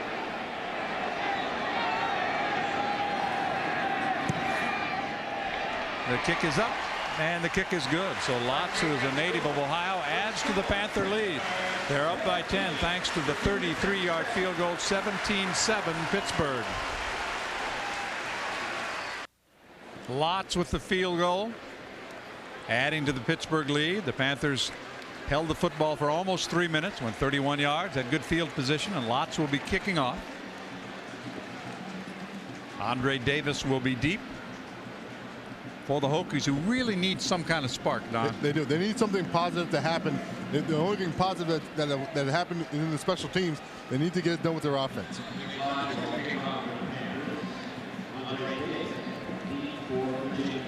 Does this look like a 2-5 team playing a 6-1 team? Absolutely. Well, yeah, it does, but it looks like Virginia Tech is the 2-5 team. That's a good point. It's been all Pittsburgh so far. Davis will watch this one sail out of bounds. And time to go down to the field once again. Greg Roberts. Greg. Hey, thanks, John. You know, Nick Lotz just nailed that field goal for Pittsburgh, and there were no lollipops on the field. But, you know, that's been some controversy in Blacksburg following their game with Syracuse. Now, I brought one of the dum-dums, and here's what was going on. Some people said, well, what were they doing? Did Virginia Tech allege they were shoving it in the ground and using it as a tee? No. What they thought the kicker was doing was using it as an alignment, kind of getting his direction, pointing the direction to where he needed to kick that field goal, where his foot needed to swing. Boom. Keep your head down, kick that ball on line, and they say it was aiding him in his field goals. Well, Bud Foster ran out and found a dum-dum on the field, and the controversy rolls on. I beg to argue there are no dum-dums in Syracuse. Here we go. 1st and 10. The first man through is the tailback Keith Burnell. And they don't even use dum-dums, right? That's right. The drive starting at the 35. Burnell back out there. We've seen the freshman Kevin Jones briefly, and of course Lee Suggs not part of this, but they've got plenty of good running backs, and what they've done at Tech is really establish a program that just keeps rebuilding year after year. He's got a couple of young running backs that he's redshirting and trying to decide exactly what he's going to do with them. Yeah, everyone was talking about Jones, and he said, I've got some other guys who are just as good behind him. It'll be 2nd down and 7. The ball is short of the 39-yard line, and Grant Knoll is going to go to his sideline and take a timeout. It'll come with 3 minutes and 22 seconds remaining in the first half. It's the first timeout taken by Virginia Tech, and each team has 2 remaining. Time now to look at the Army of One, brought to you by the United States Army. And here in Pittsburgh, it has been 25 years since they went undefeated, won the national championship and the Heisman Trophy for Tony Dorsett, and Tony will join us at halftime. I'm looking forward to that. Quite a year, and of course Tony, earlier today officially it was Tony Dorsett Drive just outside the stadium, named for him. You're pretty big time when they name a street after you. I think that's about right. as big as it gets. It doesn't get much bigger than that. His uniform, one of those, along with Dan Marino and others, that has been retired here. But Tony Dorsett, boy, he set all kinds of NCAA rushing records here with Pittsburgh. He's one of those guys who was just so much fun to watch. And they had those jerseys that kind of tore away back in the day.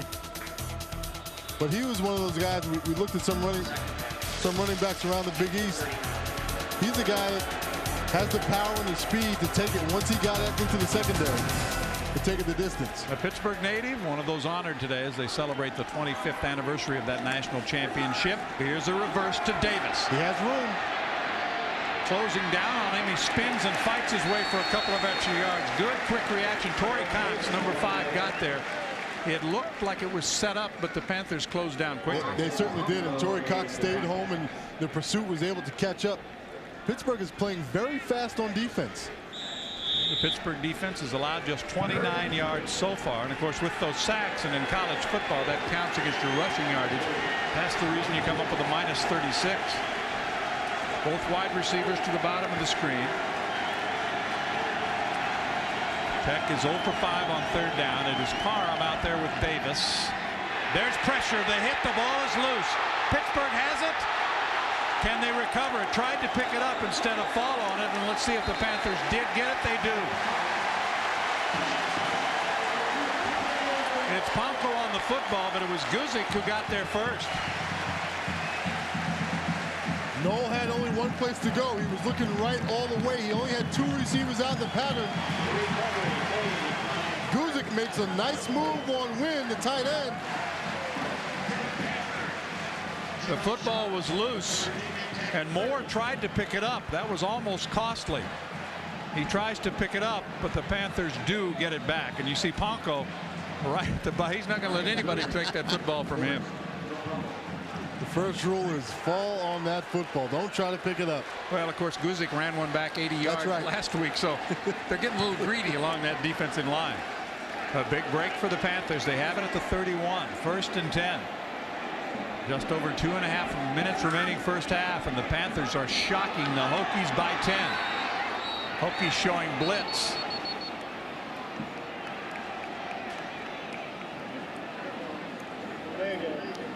And 5-yard penalty. Remains 1st down. The play clock winds down. And of course it was the Hokies in the closing seconds of the game in the first half last week who had their punter mishandle the snap, wind up having a kick blocked, and gave away the only points they had allowed in the 2nd quarter. Now here today the Panthers have scored 10 points in the 2nd quarter against Virginia Tech. It's 1st and 15.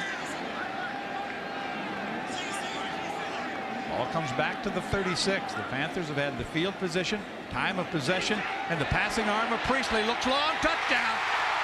The 2nd for Antonio Bryant. He was all alone.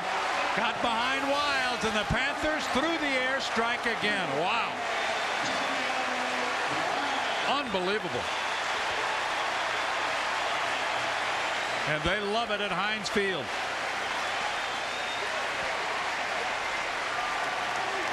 .36 yards on the touchdown pass, the 3rd in the first half for Priestley.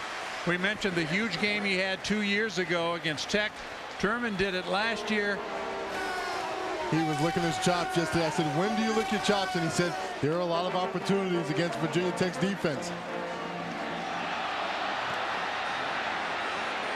Flags down as the kick is blocked.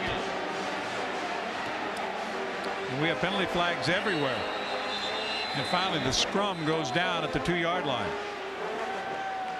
The officials will sort this one out with 2:27 to go. 2nd touchdown pass today, 6th of his career for Antonio Bryant against Virginia Tech.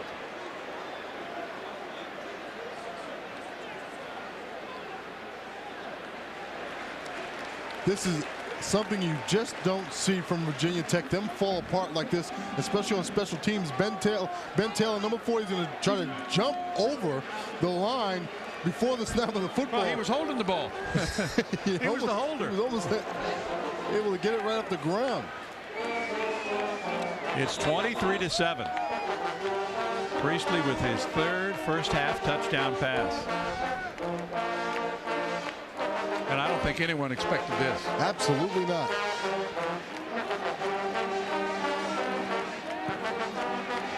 The PAT on the 2nd try is good. And the Panthers add to their lead.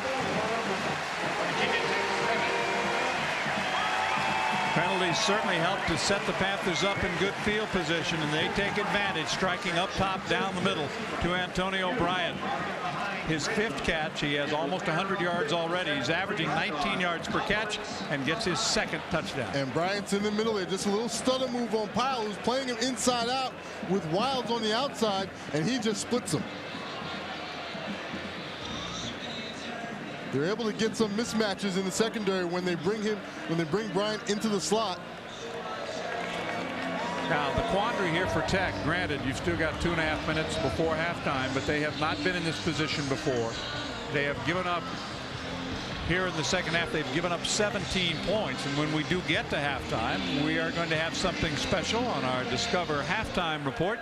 We'll have the Big East Wire and a special guest. I think we've already spoiled that. We know it's going to be Tony Dorsett who will join us. Stats and highlights, or I think shocking stats and highlights. This is a Tech team that had given up only 3 points in the second quarter the entire season.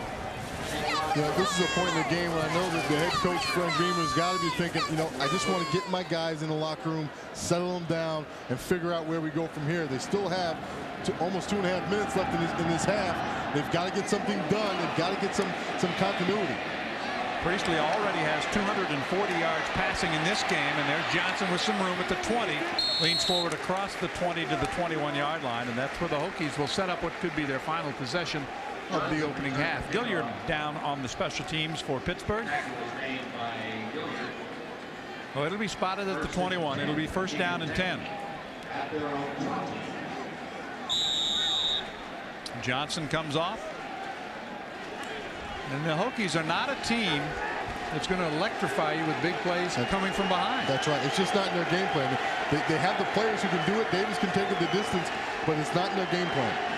Burnell and Ferguson are the running backs, and there's the quick out. It's incomplete. It was intended to Emmett Johnson, number 18. All smiles for Pittsburgh because they've got the 17-point lead here in the second quarter, and they've earned it.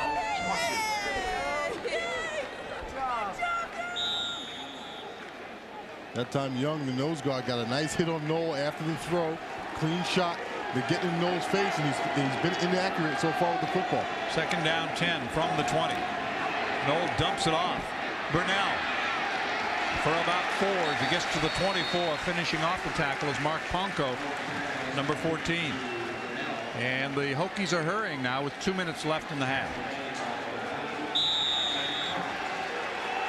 This is not that comfort zone. This is not what Virginia Tech likes to do. They're rarely in the situation. Noel's pass is caught at the 35-yard line. It's the first catch of the day for Terrell Parham. His 9th catch of the year, and Virginia Tech continues to hurry. They'd like to get something on the board if they can before halftime. Yeah, they had 2 guys in the same area on that play. Davis was coming underneath Parham, and it looked like it was intended for Davis, but Parham was just right behind him. It is a completion. It is a first down, just short of the 35. Noel sets, fires down the middle, and incomplete. Intended for Davis. Ponko was there on the coverage. Not far away was Ramon Walker, and right now the belief is paying off for Pittsburgh. 24-7 with 1.5 minutes to go first half. That was a nice drive on the ball by Ponko. He sat and waited in coverage. He saw the ball released, and he came up and got there at the same time of the ball. Nice drive on the football. Second down 10. Minute 32 before halftime. Noel's pass is caught across the 45 at the 43. Once again it is Davis, and coming up defensively on the play for the Panthers was Beinecke, the linebacker. Short of the first down. It'll be third and a couple. Tech trying to hurry here before halftime, working exclusively out of the no-huddle shotgun.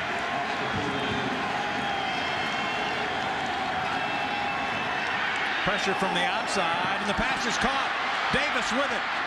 Knocked down at the 31-yard line by Ramon Walker. And Knowles is slow getting up. He calls a timeout. He got a little banged up on that last play. The Pittsburgh defense is hitting him every time he releases the football. They will attend to him during the timeout with exactly 1 minute remaining in the half. Grant Knowles standing in there. You could feel that pressure coming. He unloaded it. It wasn't a very good pass, but it got the job done. I think he was just trying to get rid of the football because he had pressure in his face, so he threw it early. And Davis makes a nice adjustment on the ball. He had this pressure coming right in his face. There's your man Ponko.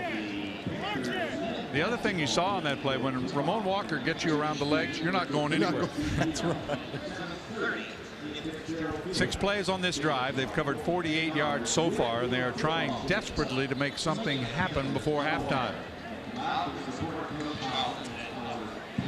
Grant Knoll really got his first test under fire a week ago from an outstanding Syracuse team, and with a slow start for his offense, he's getting another test this afternoon because Pittsburgh's defense is playing with a lot of emotion. He certainly is, and here's the difference between Virginia Tech after Michael Vick. They don't have a guy who can spark a team, take something on his own shoulders. Grant Knoll is a guy who plays within the system. He plays a very disciplined football game, and for Virginia Tech, it's not their style to try to make things happen and get crazy with the offense. They're very conservative, very consistent with their offense. But you know, sometimes the coaches say, now we do recognize the plays. Exactly. Knoll is 8 of 15. He's been sacked twice so far today. Panthers sacked the Temple quarterback 9 times last week. Knoll gets this one away, and it's incomplete. Intended to Davis, took a hit from the missile man, Ramon Walker. Italy 2nd and 10. 57 seconds to go before halftime, and this is not what you would expect to see from Virginia Tech, scrambling to throw passes in the closing seconds of the first half. They're very, very rarely in this position.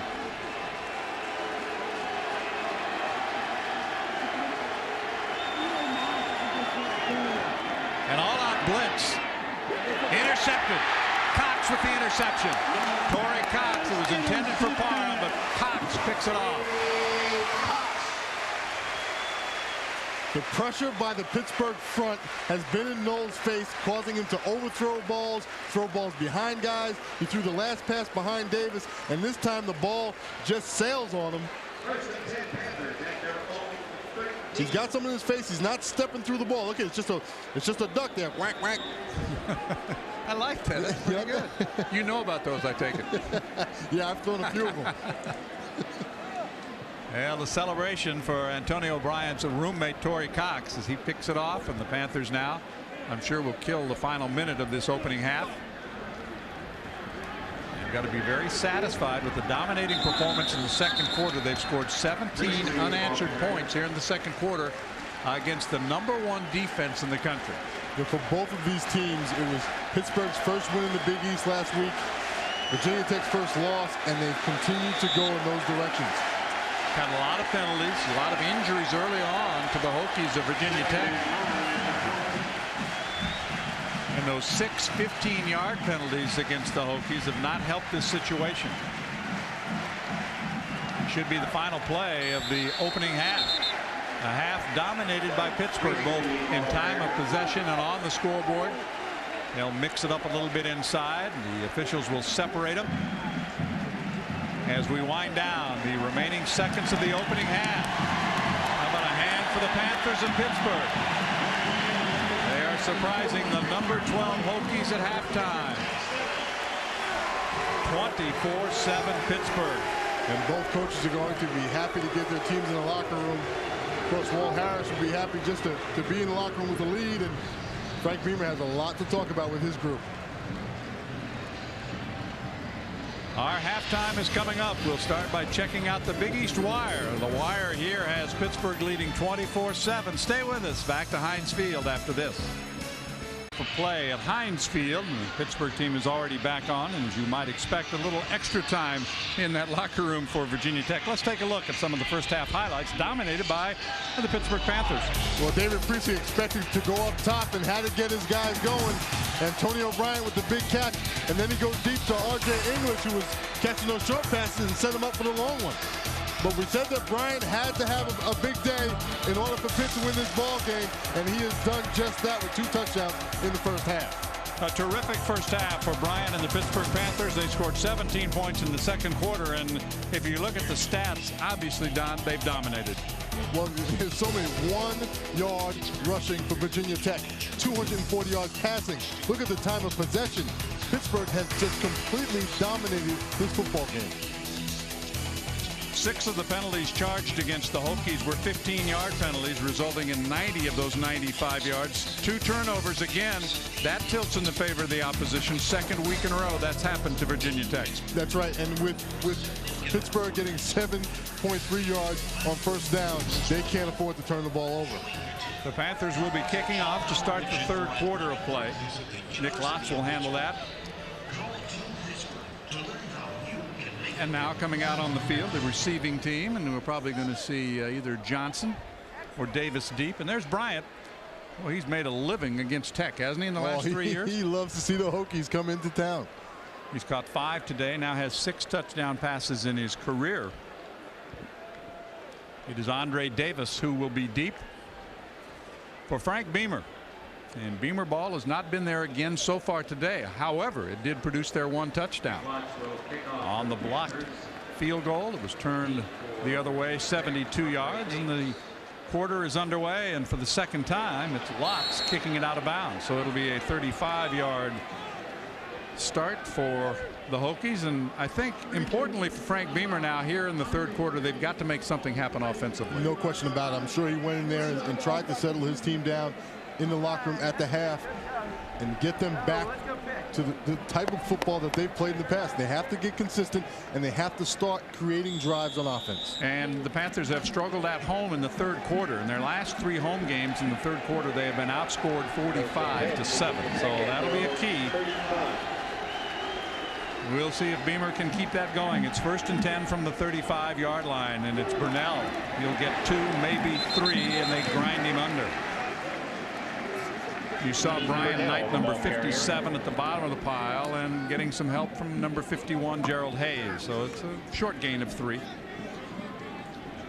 This is the type of offense, though, that the Hokies run. They run the ground-oriented offense. They're not the kind of team that strikes quickly. Right. Don't expect them to go to 4 wides and try to get back into this thing very quickly. They're going to take their time and continue to play the patient football they always have. 4 or 5 more across the 42 is Burnell.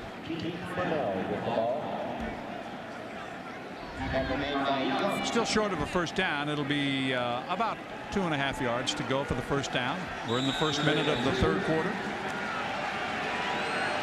Along with Greg Roberts, who's down on the field handling so far mostly the injury reports for the Hokies, and Don McPherson, I'm John Sanders. It's 3rd and short. Tech trying to get their opening drive off on the right foot. Knoll now changes the play. Burnell leans for the first. It's going to be close. Panthers trying to dig the football away from him, but he's going to be very close to a first down, maybe just a hair short. What do you do now? Well, I think they're definitely going to go for it. They're close. Their defense has been able to play tough at times, but right around midfield, I go with the call. I like it. Eastlick has come on, bringing in an extra fullback in this formation.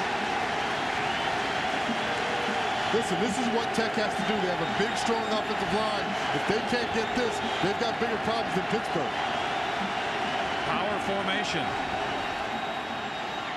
First down. Leaning is Jarrett Ferguson, the fullback. He gets across the 45 to near the 46, and he has the first down.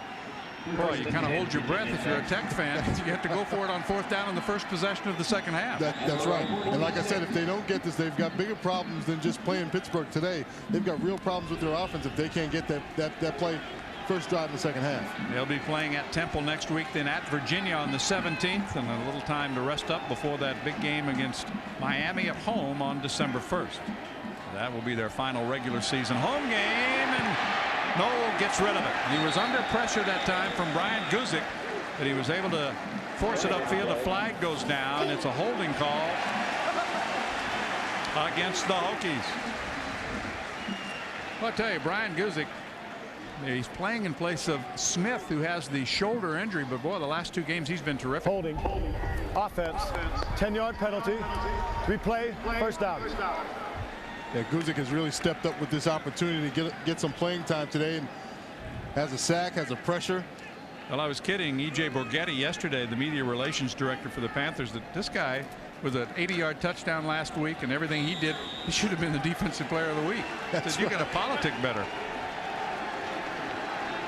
1st and 20.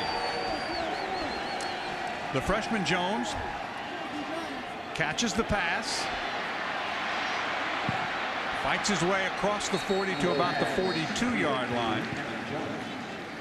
Walker and Hayes team up for the tackle. They just dump it in the flat to the freshman. Davis checks back in for Virginia Tech. Parham will lead. The Hokies taking the opening kickoff. 2 minutes and 40 seconds, 50 seconds rather, into the the second half, trying to mount a drive. It's something they haven't been able to do all day. This will be second down. Remember, with the penalty, it's second down and 14.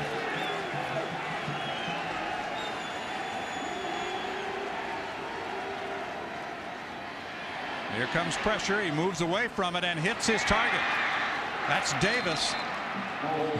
Davis with a catch, gets into Pittsburgh territory on the first down. Spencer made the tackle, but he's near the 42, and that's a first down after a 17-yard hookup. And it's a good thing that Spencer made that tackle, because Davis is so dangerous in the open field, and Ramon Walker came in on a safety blitz, so there was no one in the middle of the field, no one deep to help Spencer out, and if he doesn't make that play, Davis goes the distance. First and 10 for the Hokies. First possession, option play. Here's the pitch, and it's mishandled. This cost him a possession last week as they turned it over to Syracuse on an option play. This time Jones was able to get on top of it before Ponko could get there. But again, good job by Knight. And Knight slow plays Knoll, so he doesn't get to his option key, and then Ponko comes from the secondary and gives him a pop, and that's why the ball went behind Jones on the pitch.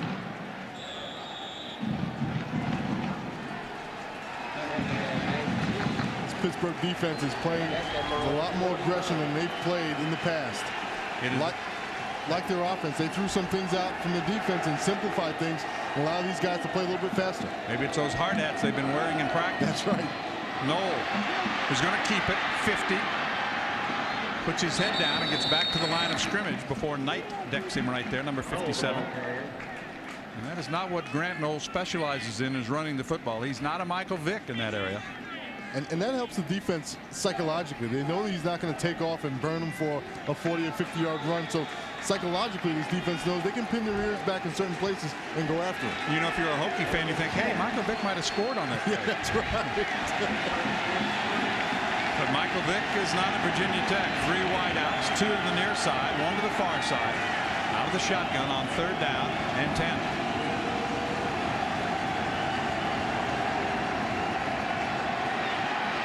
Knowles pass, intercepted, and heading back the other way is Shante Spencer. He'll go for the touchdown. Spencer with a pick and a score, 68 yards, and it gets worse for the Hokies.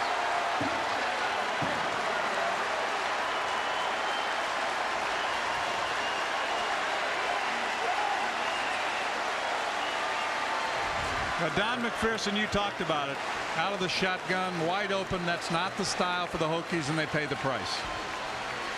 And that time, Knoll threw into triple coverage. He had 2 receivers, but 3 defensive backs. He should have gone the other way with the football. He went into coverage and paid the price. The interception returned by Spencer, his first. He gets it all the way into the end zone, and the Panthers looking for point number 31.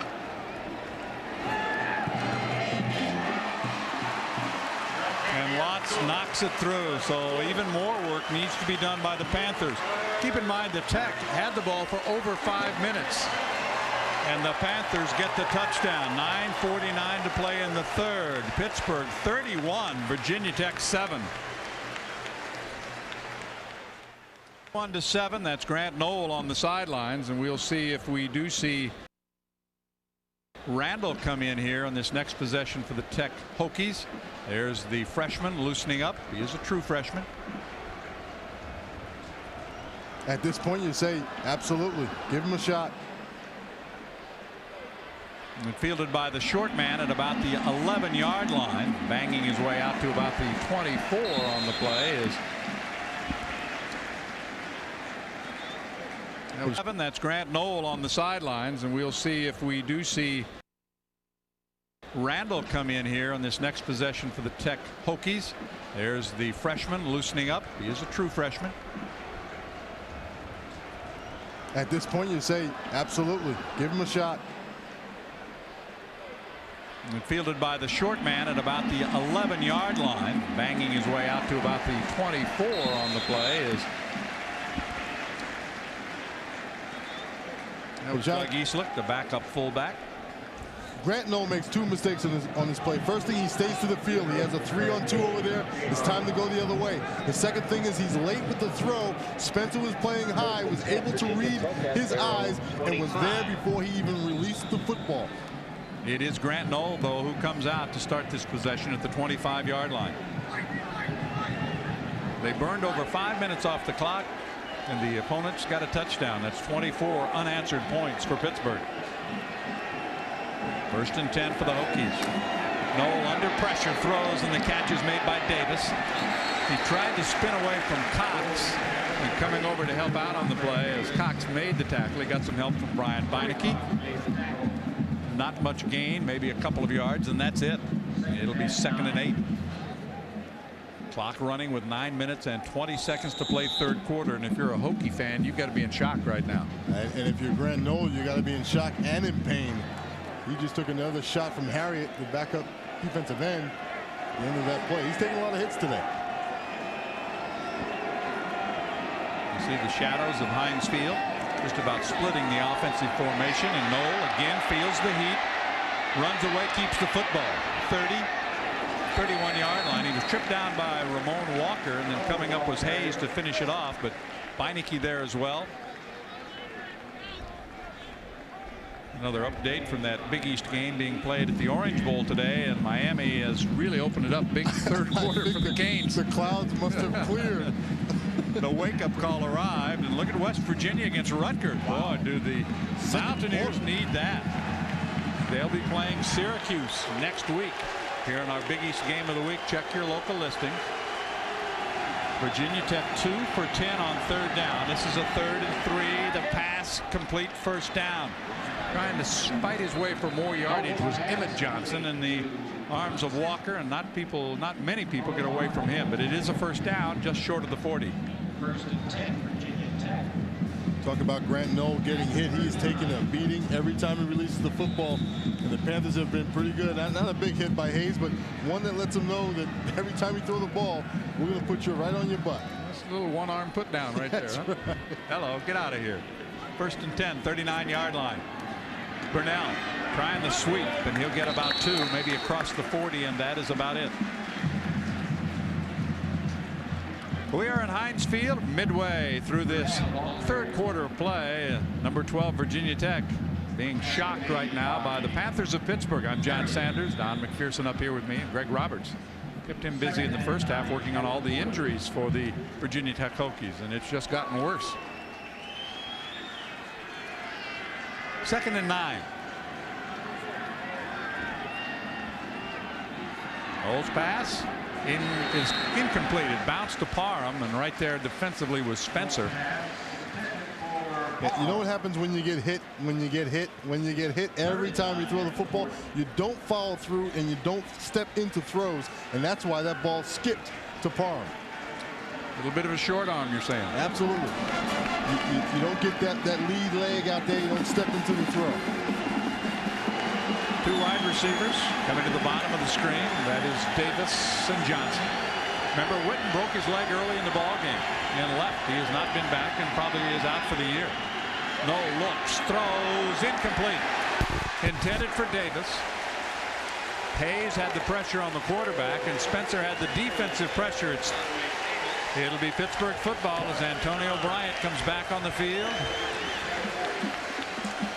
The Hokies unsuccessful again. Well, Paul Rhodes, the defensive coordinator for Pittsburgh, can be very pleased with the way his defense has played all day. He's an intense guy. We sat down with him yesterday, and he got a little bit animated when he started talking about his young nose guard, but very intense guy, and I'm sure he's very pleased with the way his guys are playing. They are flying around the football. A wobbly kick from Burns. It'll land short and get a little bit of a tech roll inside the 30 to the 29-yard line. So that's where the Panthers will have it. I think we have a roughing call. It's a 30-yard kick for Burns, and there's the call. It goes against the Pittsburgh Panthers. That's not what you want from your coaching staff, right? At that point in the football game, you're controlling things here. Right. You want to start to play mistake-free football when you have it. I don't think this was much of a penalty. Good acting job. Just a bit of a bump that time. That's a good acting job. Kick is away.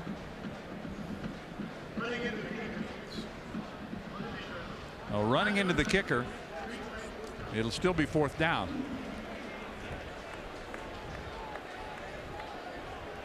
It's only a 5-yard penalty because it was not roughing the kicker.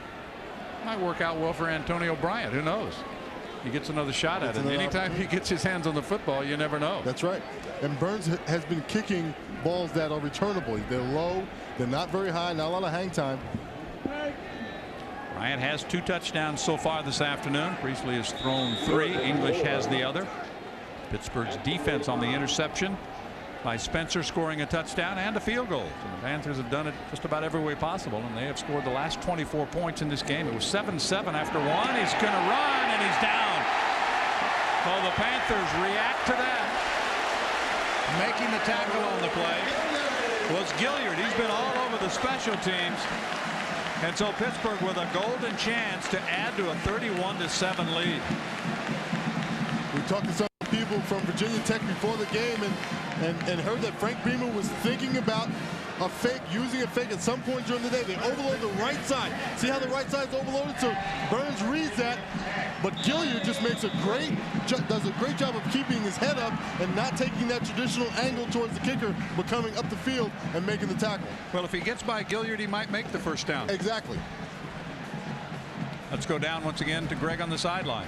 John, we're down by the Pittsburgh defensive bench, and defensive coordinator Paul Rhodes, he is encouraging his defense. He has told them they are playing a whale of a ball game. Now, their symbol is the hard hat, but their motto is 11 as 1. He said, do your job. Don't worry about what everyone else is doing. Handle your assignment and play with poise, and we'll put this one in the barn. They were his words. Well, they are putting it in the barn as far as Tech is concerned. Polite on the handoff up the middle down to the 25-yard line. 2nd and short, and that good first down play continues for Pittsburgh here in the second half, although this is the first time they've had the ball offensively. They have 7 points, 6.5 to play. Straight ahead running, another first down. What's that old expression? They're not booing, they're looing. McAdam and Wilds made the tackle, but all the success that Priestley has had through the air has really opened up that middle. It certainly has, especially those early passes to the outside. Those early short passes to English has spread the defense laterally up front. And right now, Pittsburgh is winning the battle up front and handing off to their big fullback. Well, anybody as Polite again gets the football and is wrestled down as he gets inside the 10. Anybody that saw, say, Pittsburgh play against Syracuse here or at Boston College would say this is not even the same team. Everything is different from what they were doing a few weeks back. Yeah, and that Boston College game was really the turning point because they just, Walt Harris had to go back a few years to a game against Notre Dame that they just flat out had the ball run down their throats, and Boston College did the same thing. Over 300 yards now for the Pittsburgh Panthers offensively, and they stay with what's working. And wrapping him up that time was Cobb. And Polite carrying for the 3rd straight carry. It's going to be 3rd down. Panthers trying to power this one in, and they would be content, obviously, if they could, to muscle it in. Take a little time off the clock. Take some time off the clock, and you know, in the final analysis, football is still a tough guy game, and if you can go down the field and push the ball in here in your run game, giving it to your fullback Polite, they're really going to prove that dominance on the field today. 3rd and short. Polite has now carried it 7 times as he gets it again, and he's dragged down from behind. And the fans beginning to groan a little bit because, you know, they'd like to see this scoring machine continue for Pittsburgh. No, I'm telling you, they're not booing, they're looing. It's the old Lou Piniella chant from Yankee Stadium years ago. They're not booing, they're looing. And Lusaka Polite has carried every play in this drive for Pittsburgh. As we get the official measurement to see if Polite has enough for a first down. Here's Lusaka. Polite's not a really good name for a fullback, but I'll tell you what, I'll remember him for one thing this year, and that was a game here. He put a block on Dwight Freeney that Dwight will not forget for a long time. And that's the block. I mean, Lusaka Polite just nailed him. He got some help in setting him up, obviously, from some of the other linemen, but Polite really drilled Dwight Freeney, and that, remember that game here ended Dwight's string of sacks. He did not have a sack in that game. Well, I know Walt Harris is going to talk about this drive to his team, because what they have done in these few plays is establish some dominance on the offensive line against a very good defensive front. And again, it is straight ahead running by Lou Saka-Polite. I wouldn't be surprised if they give it to him again. Why not? Let him take it in. Taylor and Cobb teaming up defensively. This has been a polite way that Pittsburgh's trying to stick it right to Virginia Tech. I was really hoping you wouldn't do that. I was avoiding. You came all this way for that. Just over 4 minutes left, third quarter. The Panthers trying to add to a 31-7 lead, and into the end zone goes Rutherford. In the goal line situations, that's what Walt Harris likes to do. So Rutherford takes it in, and the Panthers add to their lead. This is unbelievable. It really is.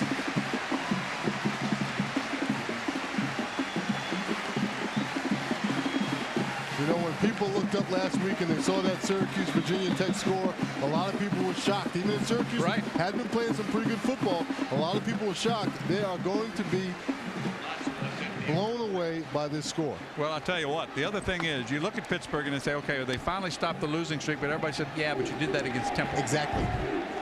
This is not Temple they're playing today. The extra point is good. 38-7. Do they like it? Rutherford gets the touchdown. Walt Harris likes it. The goal line play works for his backup quarterback. It's Pittsburgh 38-7.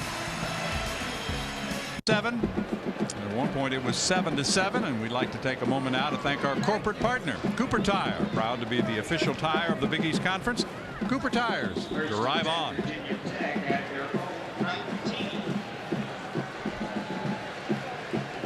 From the 19-yard line, and Grant Knoll is still the quarterback. Jones is the tailback. The backs are split in a passing formation, and it has come to that. Davis makes the catch.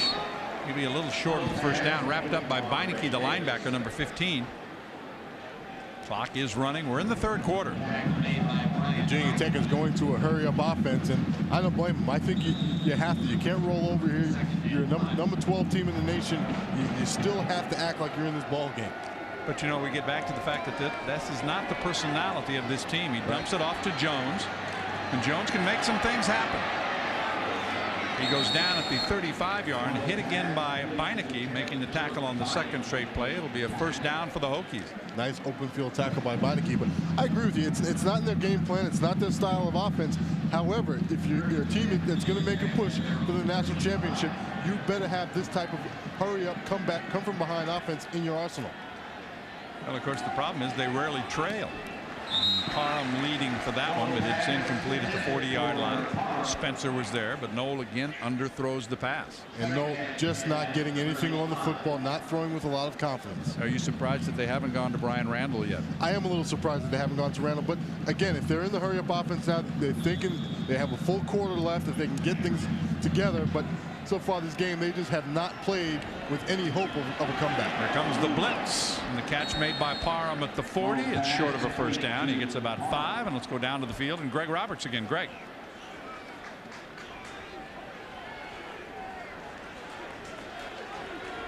Is along the defensive front. Steve DeMasi, number 61, is the only returning starter. John, back to you for this play. All right, Greg.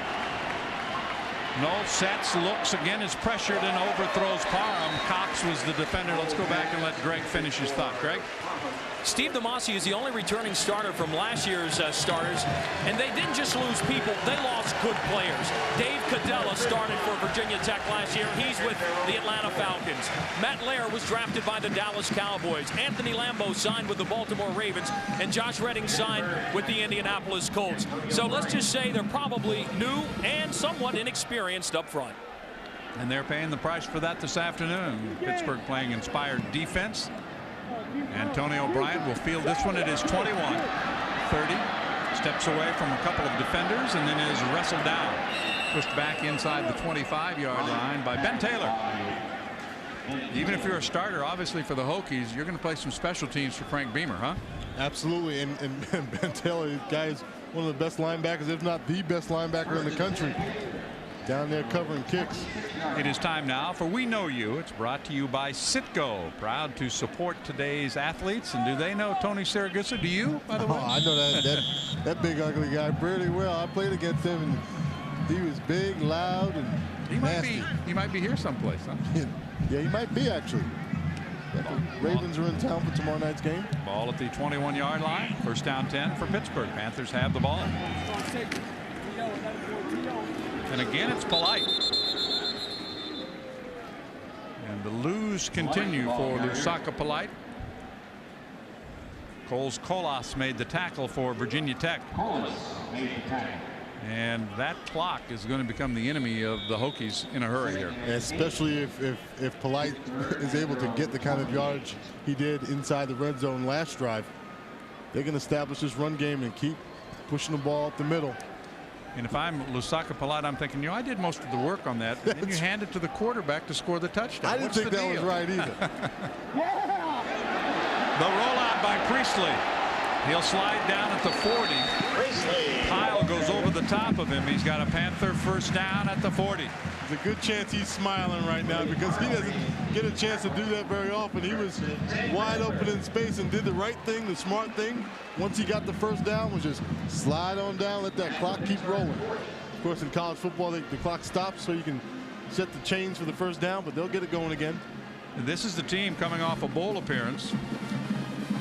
Even though they lost to Iowa State in the Inside.com Bowl, that had very high expectations, especially around the city of Pittsburgh. And when it got off to such a disastrous start, it's been a tough time getting it back. Walt Harris tried to downplay that and say, we weren't as good as people were saying we were. But if you look at their performance today, they definitely have the people to get it done. We have a penalty down as Kirkley took the handoff, but the play clock had expired. 5-yard penalty. Remains first down. That's what happens when Priestley goes down the field, and I think he was expecting a little bit more time on the clock because he got the first down. Maybe he was out of breath, couldn't call the play. That's the other thing. Minute 14 to play third quarter. It's all Panthers. They have scored 31 unanswered points. That's shocking. That really is shocking. It's first and 15. The ball moved back to the 35-yard line. And the field now pretty much completely in the shadows, except for one strip right up the middle between the hash marks. There's a quick out pass. English makes the catch, and he gets the 5 yards back that they lost on the penalty. Oh, we've seen that play how many times today? And we said we'd continue to see it until they covered it, and that time D'Angelo Hall, the young corner, was way off of English, giving him all kinds of room on the corner. So English makes another catch. The Panther fans enjoying this one. That's 8 catches for English in this game this afternoon. Wow. They've all been possession type passes except the touchdown. Exactly. And that touchdown was set up by those short little passes that he's been catching. Now they put Bryant and English wide to the right side. Play fake. Pressure, and down he goes. Back inside the 30. He is wrestled down behind the line. Colas and Davis teaming up. It is the first sack of Priestley this afternoon. And it looked like a busted play. I wasn't sure if Priestley was supposed to hand that ball off or what, but it looked like he was going to follow the back up the hole, and then Colas was able to wrestle him down. But not the only positive play made by the Virginia Tech defense in some time. And the Panthers may not get this play off before the third quarter ends. They will not. They're going to let the clock expire because they've got the lead. I don't blame them. 38-7 Pittsburgh. The fans come to their feet. The Panther fans are enjoying this one. It's been a while coming, but 38-7 Pittsburgh leading Tech. 3 quarters, and it's Pittsburgh 38-7 over number 12 Virginia Tech. The Panthers have simply outplayed the Hokies from start to finish in this game. Look at the difference in some of the numbers through 3 quarters. Consider this: the Panthers have punted once since the first quarter. It really is amazing. Virginia Tech has done absolutely nothing offensively.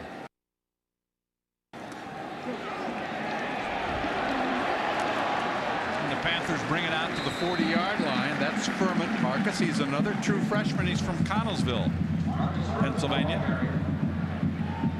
Furman will hustle off. It will be a punting situation, and the Panthers wasting no time. They're going to kick it in a hurry. They did a quick set huddle for the punt.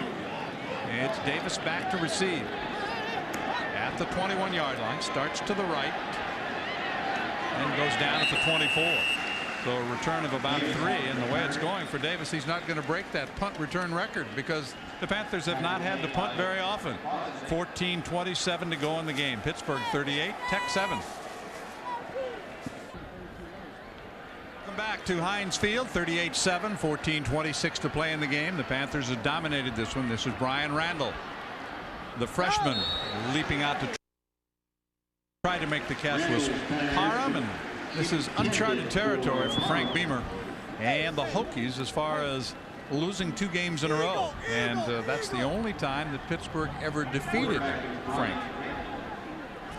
But look at this for the Hokies. 10 drives. This is their 11th. They've had 4 3-and-outs. 3 were stopped by turnovers, and they punted 7 times. The pop put on Randall as he goes down on his second play. He was hit by Williams.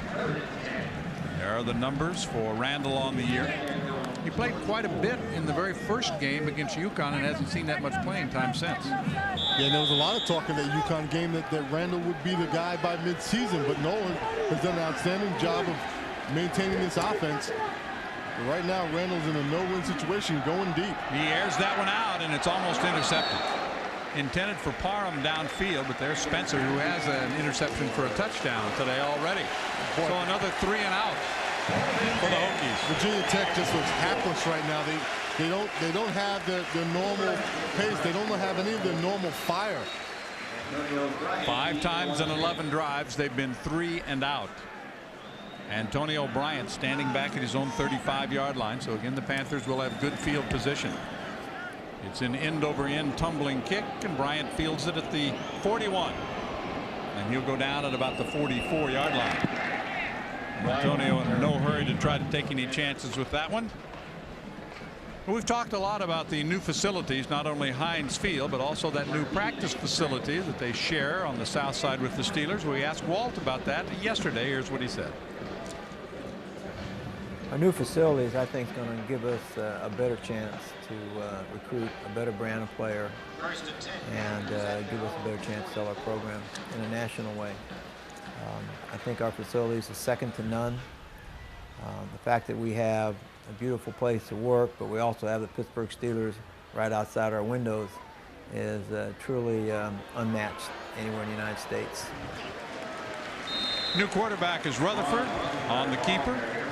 Brought down as he gets across midfield to about the 49-yard line. McAdam was at the bottom of that pile, and when we got there for our meetings yesterday, Don, we looked out the window and there were the Pittsburgh Steelers. Yeah, and I found it difficult to concentrate in a meeting when the Steelers are practicing right behind you. Imagine being one of these Pitt Panthers when you come to practice each day and you have the Pittsburgh Steelers right there. And I even asked David Priestley, does it make you feel a little nervous? He said, nah, not really. But then when he started talking about skipping a pass or throwing a pass right on time, he knows that those guys are watching him. Now that's the other factor. They're not really scouting them, but with their offices, they have the same view of the Pitt practice field as Pittsburgh does of their practice field. So it goes both ways, and it is a tremendous facility. It'll be 3rd down. Kirkley hit that time by Colas. Walt Harris got to be enjoying this one. The Panthers in good position for their 2nd win in a row, 3rd on the season. It really is a unique situation with the schools that are in the same city as pro franchises. You want to take advantage of that in some way in recruiting and what have you, but this is just such a tremendous situation for the Panthers. Here's Rutherford under pressure, and down he goes back at the 40-yard line. Snowed under that time. Leading the way, Taylor. Housewright was there. It might be too little too late for the Hokies. They're going to get the football back, but they need some kind of an explosion. Might start here by trying to block a kick, but Pitt's trying to hurry and get it off before they can get set. Yeah, that's why they're doing that. They don't want to give them a chance to get a line on it. A tumbling kick again. Davis comes up, fields it at the 24. Starts to the right. 35, 40. Cuts it back. Down he goes at the 48-yard line. Nice return of 24 yards for Davis, but a lot of work remaining for the Hokies. The Panthers lead it 38-7. Just over 12 minutes left in this one. That Gateway Clipper Fleet shuttle already scurrying passengers out of here. It's 38-7 Pittsburgh. Let's take a look at our Beck's Beer game summary quickly here as we wind this one down. You know, it's just which one do you point out? It's just been an outstanding day for David Priestley and a miserable day for Virginia Tech. Quarterback draw about a yard, and that's all. The Panthers had the answer for that one. For Randall, the freshman. Williams again tripped him up. Brandon Williams and Tyree Young made the tackle. I would think this is going to be a real confidence booster for this entire Pittsburgh program, don't you? No question about it. These guys have already gained a tremendous amount of confidence against Temple after they cut things down on both on offense and defense. And catch is made out there by number 19, Grant Wilford. Cox wraps him up short of the first down. The Panthers will be playing at Rutgers next week, and then they'll play at West Virginia on the 24th, the weekend after Thanksgiving, and then they'll make up the game against UAB here at Heinz Field on December 1st.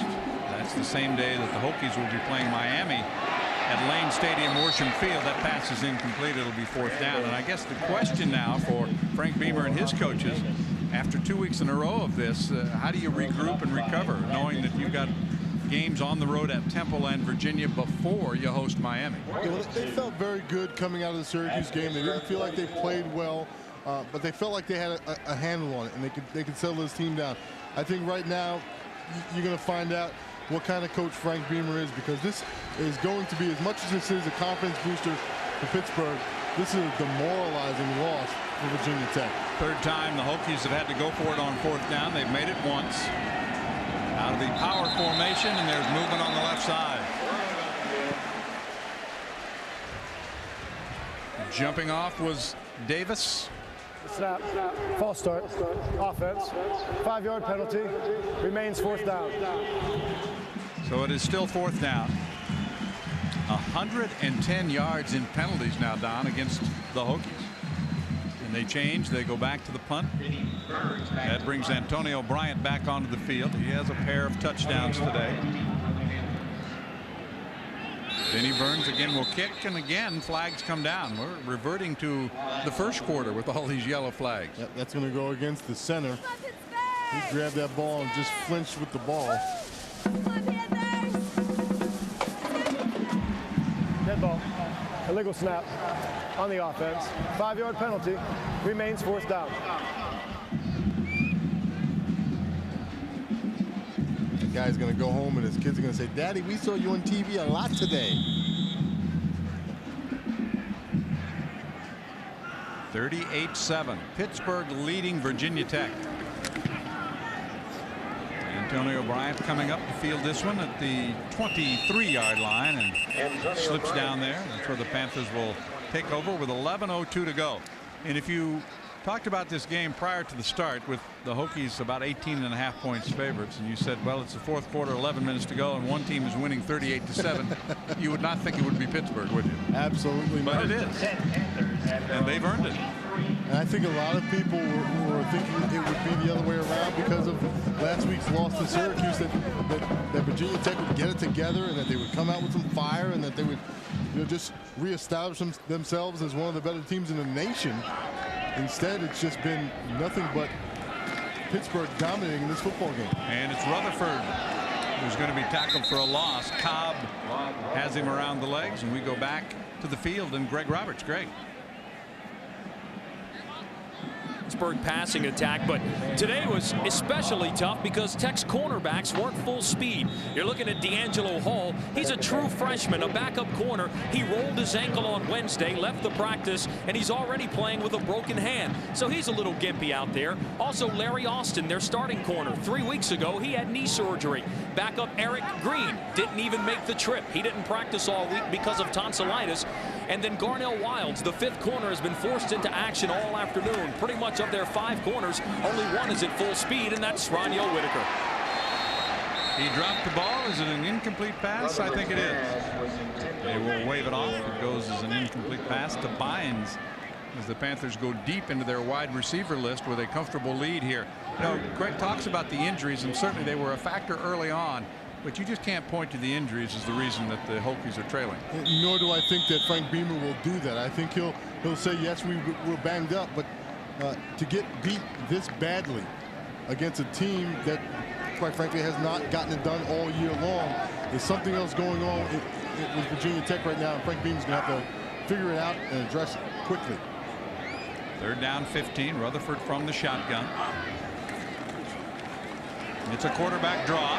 25, 30. First down across the 35 to the 37-yard line.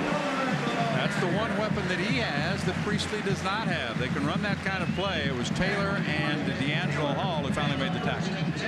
If you go back to the play before, Rutherford threw a nice ball into coverage, but threw a nice ball down the field to Bynes and had some zip on it, and then he shows nice burst there. 18-yard pickup. He has scored a touchdown this afternoon as well. The ball is spotted at the 37. It's first down 10. Panthers grinding the clock now. Under 10 minutes remaining. And the penalty is going to go against Pittsburgh, I believe, or no? Might be another delay of game. This is good experience for Rutherford. Even though they're up big and Virginia Tech's not playing that well, they're still the number 12 team in the nation. They're still a team that, for the last 10 years. The dead ball, disconcerting signal on the defense. 5-yard penalty. Now that's an unusual Remains call. First down. Disconcerting signal. This is like an Ivy League game. It's a perplexing situation. Disconcerting signal? Now the whole thing's been disconcerting for that guy. Frank said disconcerting. I'll tell you about disconcerting. Yeah, I got your disconcerting right here. 1st and 5.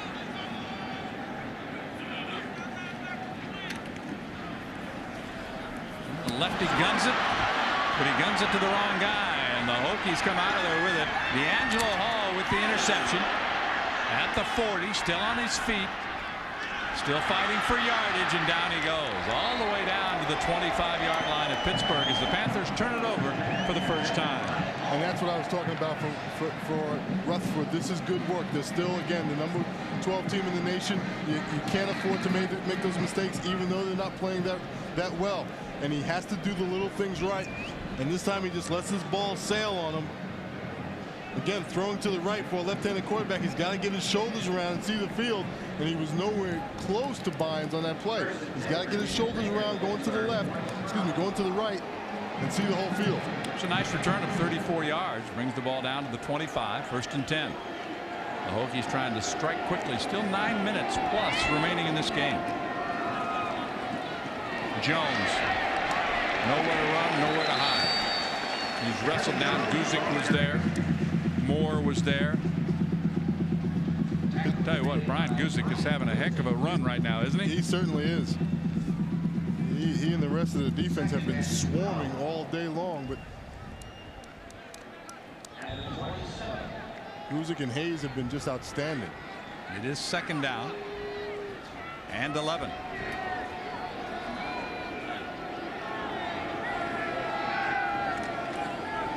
Randall with the quick throw, and the catch made at the 20. Fighting forward down to about the 17 is Andre Davis. And let's check some other scores. It is over at the Orange Bowl.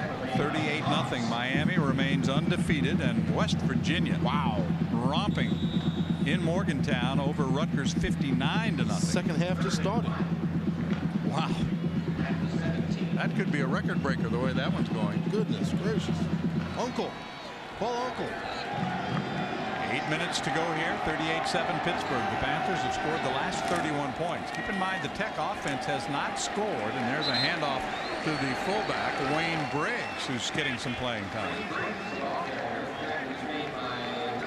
In the updated standings in the Big East Conference, it is Miami and Syracuse, both at 4-0, and Syracuse winners of 7 consecutive games. Virginia Tech is about to fall to 3-2, and Pittsburgh go to 2-3.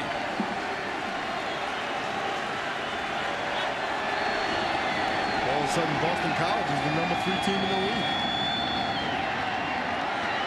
Looking for the end zone, overthrows Davis. Spencer was there defensively. It'll be Pittsburgh ball. The Panthers will get it back with 7:24 remaining at Heinz Field. It's been all Pittsburgh, 38-7.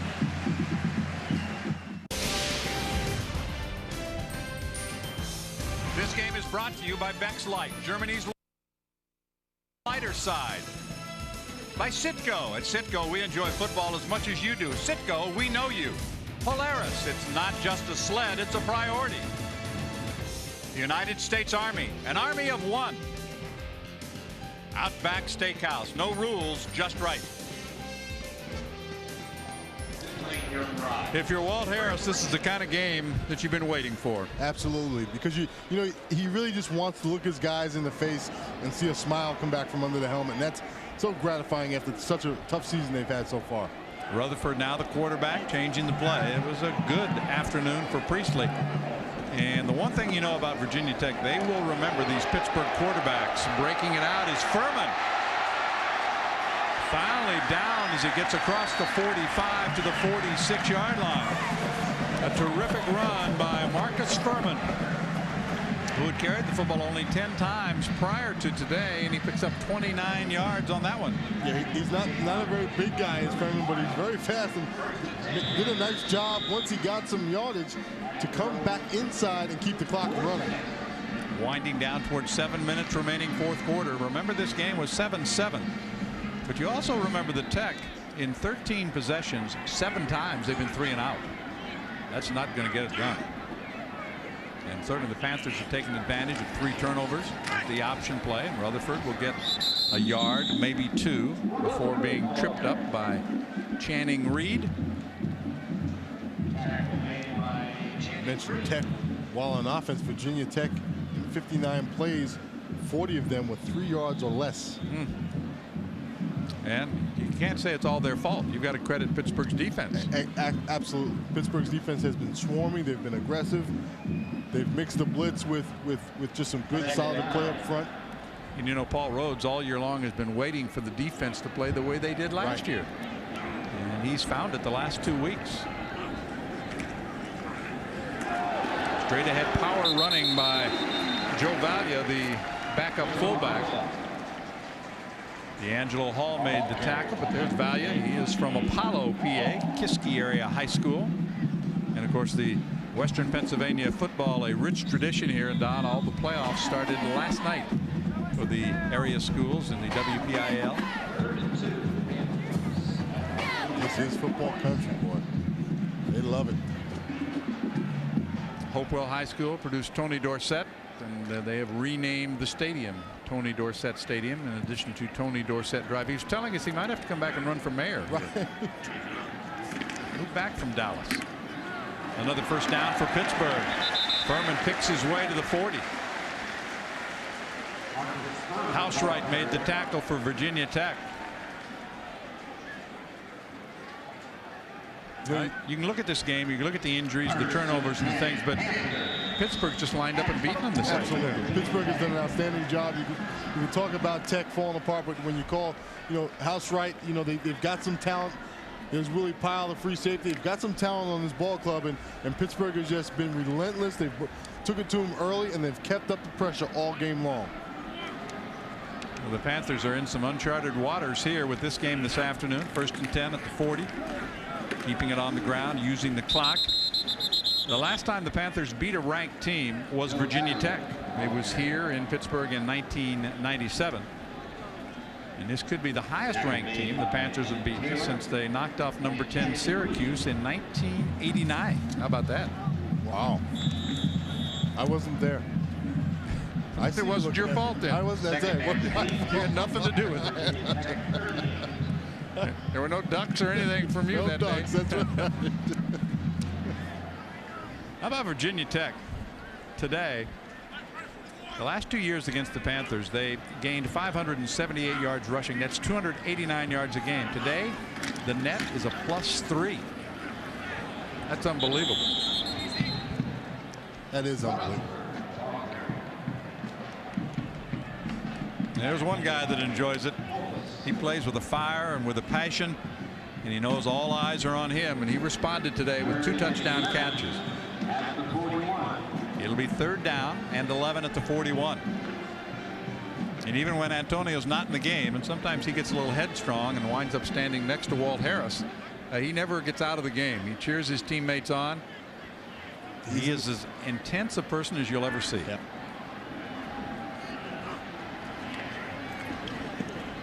Rutherford was trying to follow the block of his fullback Joe Valia. He goes down at the 40, and it's 38-7. The Panthers are comfortably in front. We are in brand new Heinz Field in downtown Pittsburgh, Pennsylvania. Big East football, and there's nothing wrong with your television set. The score is right. 38-7. Pittsburgh is leading. The Panthers getting ready to punt, something they have not had to do very much today. They have dominated this game from the beginning. And we have an injured player, as Kolos will be helped off the field. That's the reason that the clock has been stopped with 3:02 to play. This game was tied 7-7 after the first quarter, but Virginia Tech's only touchdown came on a blocked kick and a return by Whitaker, a 72-yard return. The Panthers had a interception for a touchdown themselves. They've taken advantage of the Tech mistakes, and they have dominated the game. They really have. Was terrific this afternoon. They have. Virginia Tech has not played with their normal aggressive style of play and consistent style of play offensively, but give a lot of credit to Pittsburgh. They have played an outstanding football game in all phases.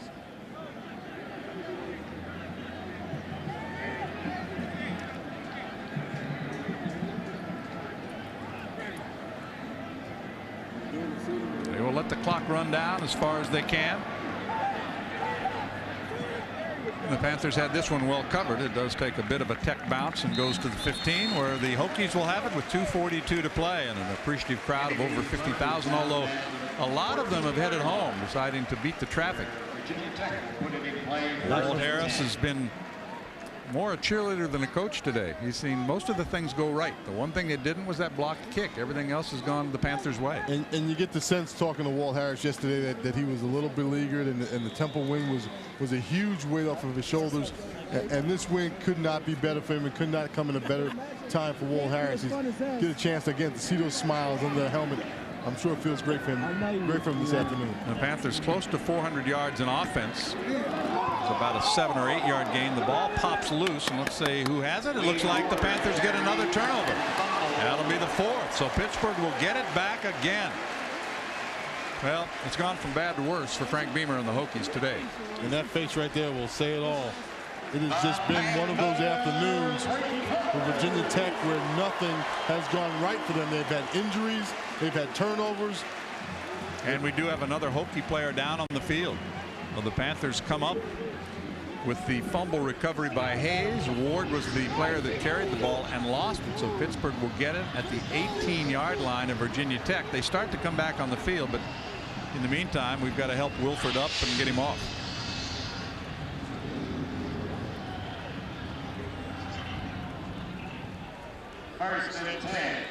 It'll be first down, Panthers. At the end of the first half, I was saying that Frank Beamer would just want to get his team into the locker room and regroup and try to settle them down. And well, the bad news is things didn't get better in the second half. That's right. Now he's thinking, just warm up the bus. Let's get out of town. Just the second win for Pittsburgh against Virginia Tech. Here's Rutherford on the option play, and he is knifed down right at the 20-yard line.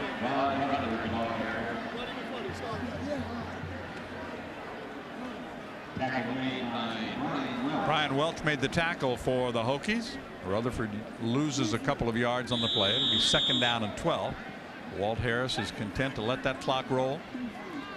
I'll tell you what, you go back to our meeting with Priestley yesterday and the things that he said, and I kind of looked at him a little bit disbelieving when he talked about being able to go downfield and early in the ball game take his shots, but he was very prophetic in what he told us. He was, and they did exactly what he said. He used hard counts, even got his own guys in the first half with a few calls, but he was the guy who was going up top early and made it happen early and got on top of Virginia Tech, and they've never recovered. A timeout has been called by the University of Pittsburgh. The Panthers are on their way to a win. We'll be back after this. Very nice way for the Panthers to celebrate 25 years anniversary for their national championship team. They played like national champions today. Rutherford gets tripped up. He was brought down over there by Cobb, who was able to chase him down. Let's take a look now at our best play of the game. It's brought to you by Advance Auto Parts, and the best part is our people. Well, we said at the top of the show that Antonio Bryant was going to have to get his and get it early, and he certainly did. And Priestley, nice job. Touch pass to Bryant, and this got everything going. This is when the momentum for Pittsburgh started, and they haven't let up.